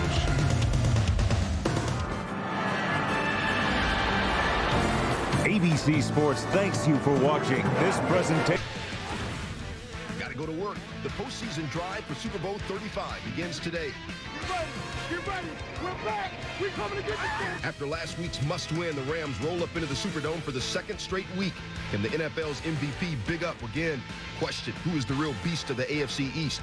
Indy's triple threat has the NFL's top numbers, but no playoff win yet. Miami's Munster D tries to keep it that way. It is Wildcard Saturday on NFL Primetime next.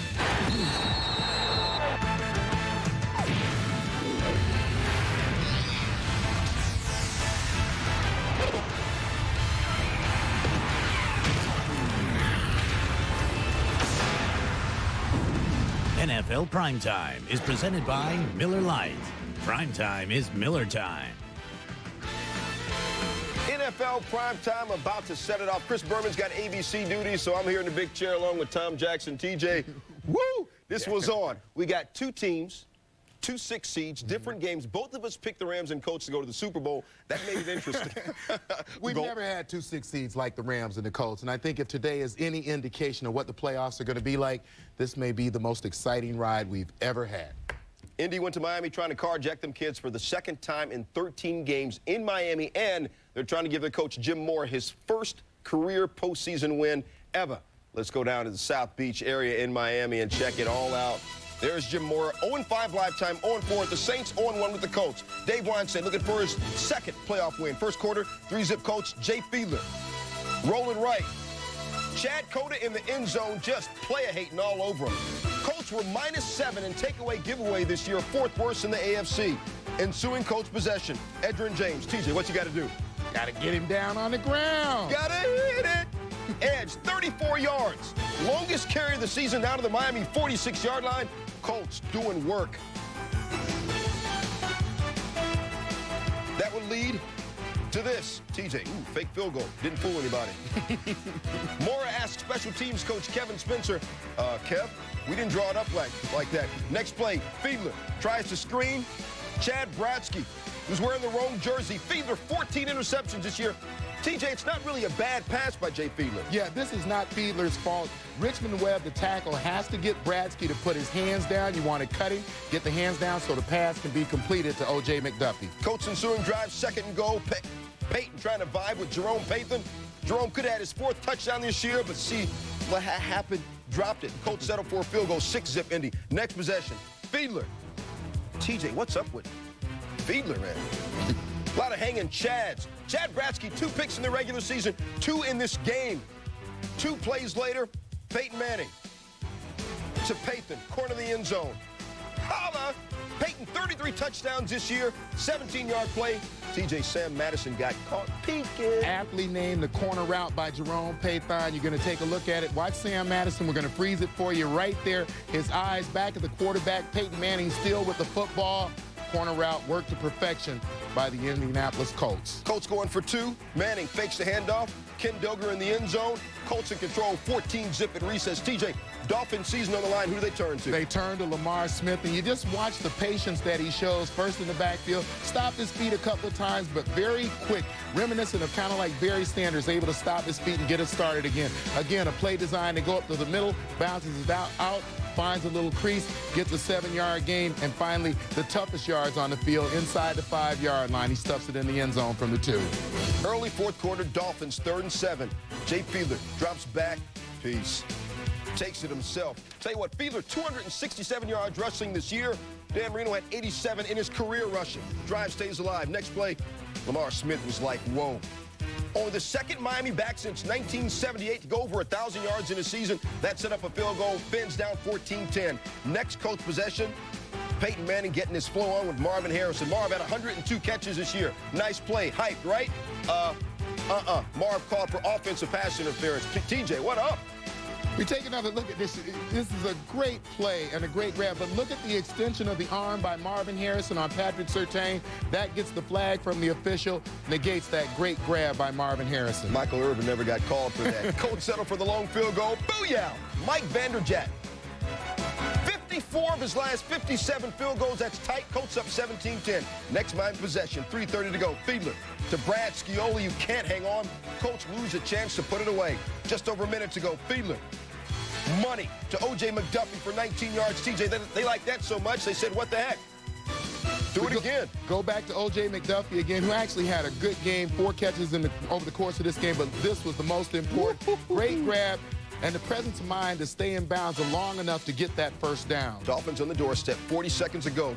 Fiedler, I see you, player. To Jed Weaver, only had 10 catches this year. 5 of them came last week. We're tied at 17. TJ, serious flavor on that play. Jed Weaver working in and out coverage here against the defense. He goes outside, he comes back inside, waits for Chad Cota to leave enough space for the pass to be completed. We go to overtime, 15th overtime game in playoff history. Lorenzo Bromwell, you saw him in the arrow, jumped off sides. Manning hits Marv. Peyton, 17 of 32, 194.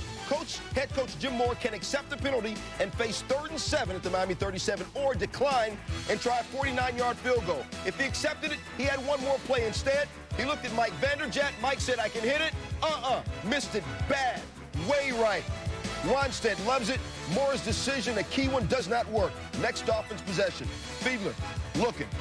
Jeff Ogden hangs on despite being baptized by Mustafa Muhammad. Ogden got the wind knocked out of him. He had to leave. Vanderjagt can't watch. Later in the drive, Fiedler, to Aronde Gatson, the former Arena League player, led the team with 56 catches this year. Next play, Lamar Smith, straight banging. His 39th carry of the game sets a new NFL postseason record for carries. Alindo Mari getting ready just in case. Smith says, Alindo, we won't need you. Lamar straight off the hook in overtime, 17 yards, money, ball game. Lamar, 40 carries, 209 yards. Ronstadt celebrates his 2nd career postseason win. Those 40 carries and 209 yards, the 40 carries, an NFL playoff record. Jim Mora, another tough postseason loss. Dolphins win it 23-17. Jim Mora still winless in his playoff coaching career. The only coach in NFL history with at least 100 regular season wins and no playoff wins. Dolphins win the 20th playoff game in franchise history. They move on next week to face the Raiders in Oakland. As for Lamar Smith, broke Larry Zaka's team postseason rushing record, broke the record for most carries in a playoff game, broke the record for most yards in the first round of the playoffs. Colts eliminated in the first round for the 2nd straight year. The Dolphins, though, nice. We win around here by playing special teams, playing great defense, and running the ball. 200 yards rushing today.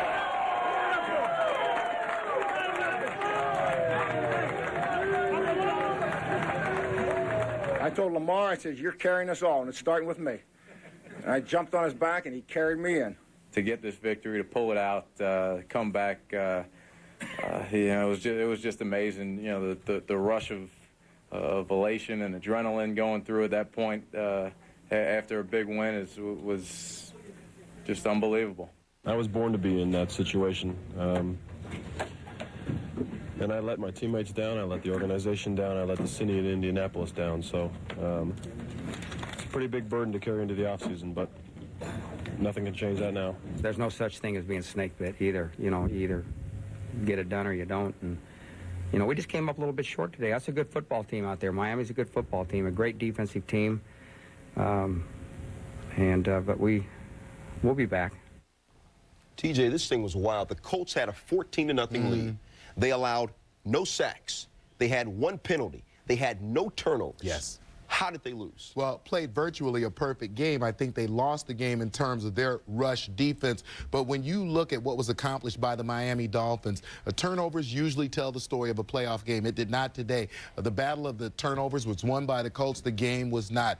When you look at the way that defense of the Dolphins fought for every single inch of the football field, I thought that was key. Certainly there will be some question marks about Coach Moore, decisions he made in terms of the 3rd down. Vanderjagt had already made a 50-yarder, told the coach he could make the kick. I think that certainly influenced him. And then the story of this game is Lamar Smith and that offensive line. Anytime you have 40 carries for 209 yards, control time of possession, 43 minutes to 27-plus minutes, you're usually going to win the football game. And I thought that was the real key. More numbers. Colts had 55 plays. The Dolphins had 84 plays. And we talked this morning in Countdown. We said Lamar Smith might be the most significant person for this Miami Dolphin team. As a matter of fact, his 209 yards, second most ever in a postseason game, only behind Eric Dickerson's 248 against the Cowboys back in 1985. Lamar Smith, no one expected him to do this.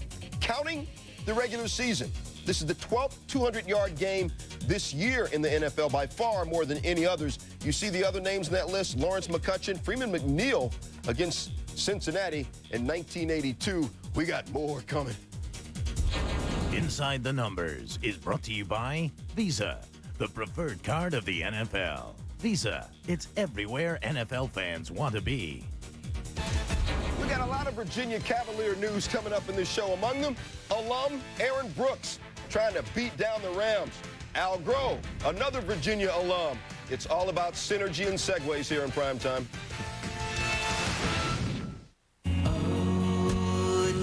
99 Countdown Challenge, presented by Radio Shack on ESPN.com. You're not going to make it far in the NFL playoffs if you don't go in there knowing that you got to show them something. I want you to get together. NFL Primetime is presented by Miller Lite. Grab a Miller Lite. It's Miller time. And in part by Visa, the preferred card of the NFL. Visa, it's everywhere NFL fans want to be. Right after us on ESPN, check out the Sylvania Alamo Bowl. Damian Anderson and Northwestern against a team that was ranked #1 part of the year, Nebraska. Those brainiacs from the Big Ten, the Alamo Bowl, right after us.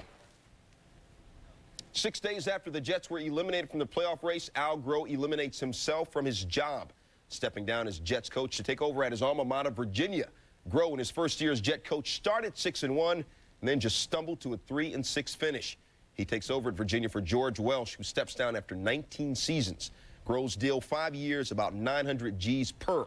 As for the Jets, team owner Woody Wilson meets with Chief of Football Operations Bill Parcells Tuesday for an organizational meeting.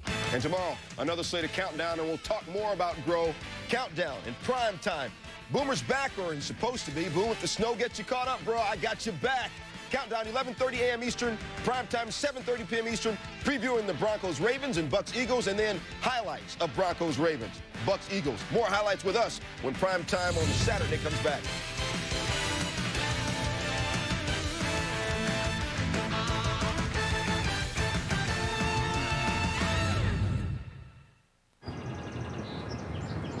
Oh, yeah, that's a first down.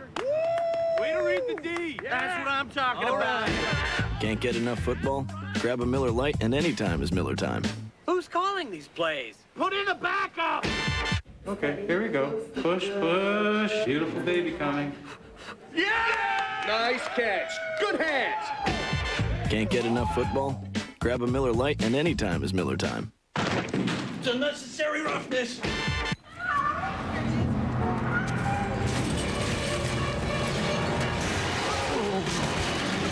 Axe, $60. Platter, $40. Tuxedo, $400. Losing yourself in a movie, priceless. There are some things money can't buy.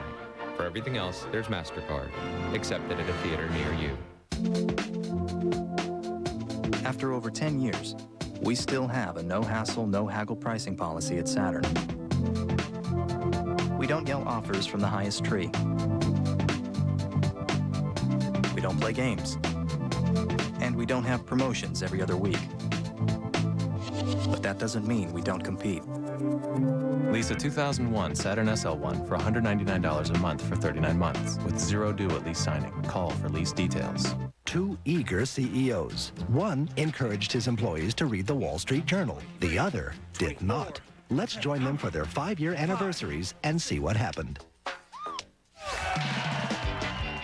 Imagine what the Journal could do for you. It's now easier to get the Journal to help you. Get 8 weeks of the Wall Street Journal for just 37 cents a day. That's 50% off the regular rate. Call 800-313-1600. That's 800-313-1600 for the Wall Street Journal. Sunday's games, the Ravens, a defense that held opponents to fewer points than anybody, hosting the Broncos. Philadelphia in that cold where Tampa Bay has never won, TJ. Denver, Baltimore is just going to be sick. That offensive line against that defensive front. You know, I said bring your defense at the beginning of the year, and I think it becomes more important as you get down to the playoffs. Certainly today what we had, in the first game, a Dolphins team that certainly brought their defense. And if you believe in the second game, I think the Saints relaxed a little too soon. Tomorrow what we know are we're going to see Bucs outstanding defense. We're going to see Ravens outstanding defense. How much offense will the other two teams bring? Tampa That's Bay, going to be very important. 0 for 19 when it's 40 degrees or fewer. Rams Saints highlights when we come back up in the hell. Playing whale. Aaron Brooks, first career playoff start. First quarter, no score. Joe Horn, leading Saints receiver this year. Ankle's not supposed to bend like that, TJ. Well, just another big loss for this football team, especially offensively. Now you, in fact, have lost your big three over the course of the last half of this season. Your quarterback, your running back, now your star wide receiver in Joe Horn. Horn would not come back. Kurt Warner, though, impressive early time. Well, Kurt Warner does a great job of getting rid of the football. Here he avoids the rush of Roland Williams. Connects with Roland Williams. A great job of picking up an important first down. Same drive, Kurt Warner. He has been flowing, vibing, getting it on with Isaac Bruce all year. 17 yards for the touch. Kurt had 21 touchdowns this year.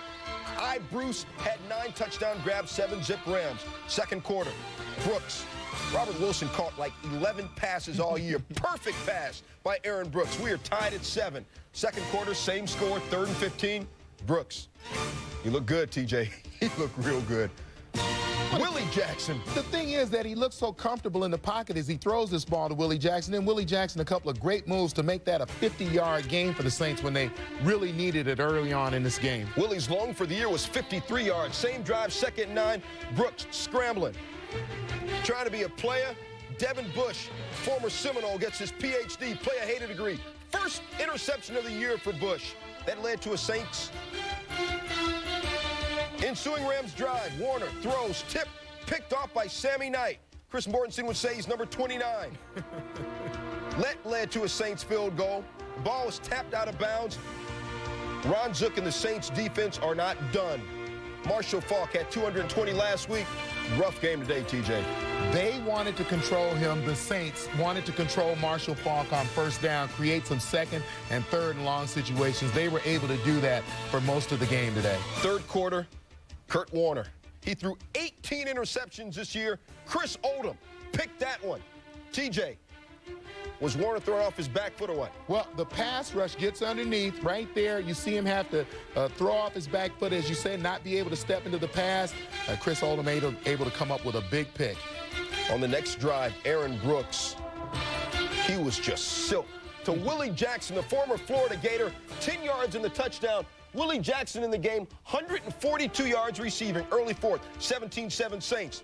Willie's not done. Aaron's not done. 49. Come on, Willie. Get in there. Oh. It was smooth. Willie, 49-yard touchdown, 24-7 Saints. Next Rams possession. Warner, sacked by Willie Whitehead. Fumbles, Leroy Glover recovers. Saints led the league with 66 sacks this year. TJ, great penetration. Yeah, penetration by Whitehead, and you see underneath Norman Hand came in. A great job of collapsing the pocket around Kurt Warner. Aaron Brooks getting it done. Willie Jackson, 3rd touchdown of the game, 31-7 Saints. Aaron Brooks for the game, 16 of 29, 266. Saints now leading 31-13. They're punting. Azahir Hakeem. You know he's magic. He can go the distance anytime. Took one back 86 yards earlier this year. All the way back down inside the Saints' 10-yard line. These are the Rams that everybody knows. On the replay, watch this, TJ. Lost his shoe right there. Oh, my shoe! It didn't slow him down any, Stu. They could not convert, though. Kurt Warner picked by Sammy Knight again. Knight, 5 interceptions in the regular season, 2 in this game. After a Saints punt, come on, you know the Rams aren't done. Kurt Warner to Marshall Faulk, league MVP. Whoop. Whoop. Whoop. 26 touchdowns for the year, 25-yard touchdown there. Rams still in this thing, 31-20. Rams go for the onside kick, but TJ, Dre Bly, off sides. So what are they going to do? They're going to kick it again and just watch the top of the screen. That was much closer. May have been offsides right there. Doesn't get caught. Great job of recovering this kick by the Rams, though. You just take another look at it right there. The kick is kicked so high, it gives the coverage team a chance to get down and at least make a play on the ball. Dre Bly, he's a Tar Heel. Ensuing possession, 3rd and 6. Warner looking deep for Akeem. Kurt Warner. DB's got to turn around in that play, doesn't he? 2nd and goal now. Warner scrambling. He had 18 carries for all of 17 yards this year. TJ, he ain't the most mobile brother in the world. But that is Kurt Warner's first rushing touchdown. Rams down 31-26, 2-point conversion. Marshall Faulk, all of a sudden we got a ball game. 31-28, 2 minutes to go. 3rd long for the Saints. Brooks to Robert Wilson. Ball comes out. Is it a catch? The play was reviewed, ruled no catch. Rams ball because the Saints have to punt. You saw Akeem almost take it back before. They got time. They got the guy they want returning the punts. See what happened. Azahir Akeem, 109 touches this year, 7 fumbles. Highest ratio of fumbles for any player in the league this year. It is done. Brooks and the Saints get their first playoff win ever. Let me repeat. First playoff win in New Orleans Saints history. They can take the bags off of their heads. 8th time this year the Rams have allowed at least 31 points in a game. Marshall Faulk, he had 220 yards rushing last week against the Saints. In this game, just 24 yards rushing. The teams combined for 35 points in the 4th quarter. Rams almost came back, could not do it. After the game, Melissa Stark caught up with the only St. Louis Rams coach to ever win a playoff game, Jim Haslett. Well, I think it's a great honor for the organization and Mr. Benson, and just to get a first win in playoff history. And I can't say enough about the players. I mean, they had a chance to come back and win the game, but we fought through it, and I thought we played extremely well today. You lose another star player in Joe Horn, but you guys overcome that yet again. How do you continuously do that? Well, that's kind of our that's kind of what we do. We lose guys, and guys step in and play. Willie Jackson stepped up today, played great. Our defense played great up till the end of the game, and I can't say enough about our players. Well, congratulations. All right, TJ, here we go. Saints, no Jeff Blake, no Ricky Williams, no Cam Cleveland, no Fred Weary, no Terrell Smith, and after the first play of the game, no Joe Horn. And yet we gonna beat you, the defending champions. I think they are certainly a reflection of their coach, Jim Haslett. And in talking to him this week, he showed no inclination toward the fact that he might lose this football game. I think he understood that the odds were against him, that the St. Louis Rams were as healthy as they have been all year. But I think he said it in those sound bites. People have stepped up and played, whether it is the quarterback and Aaron Brooks, Willie Jackson at the wide receiver spot.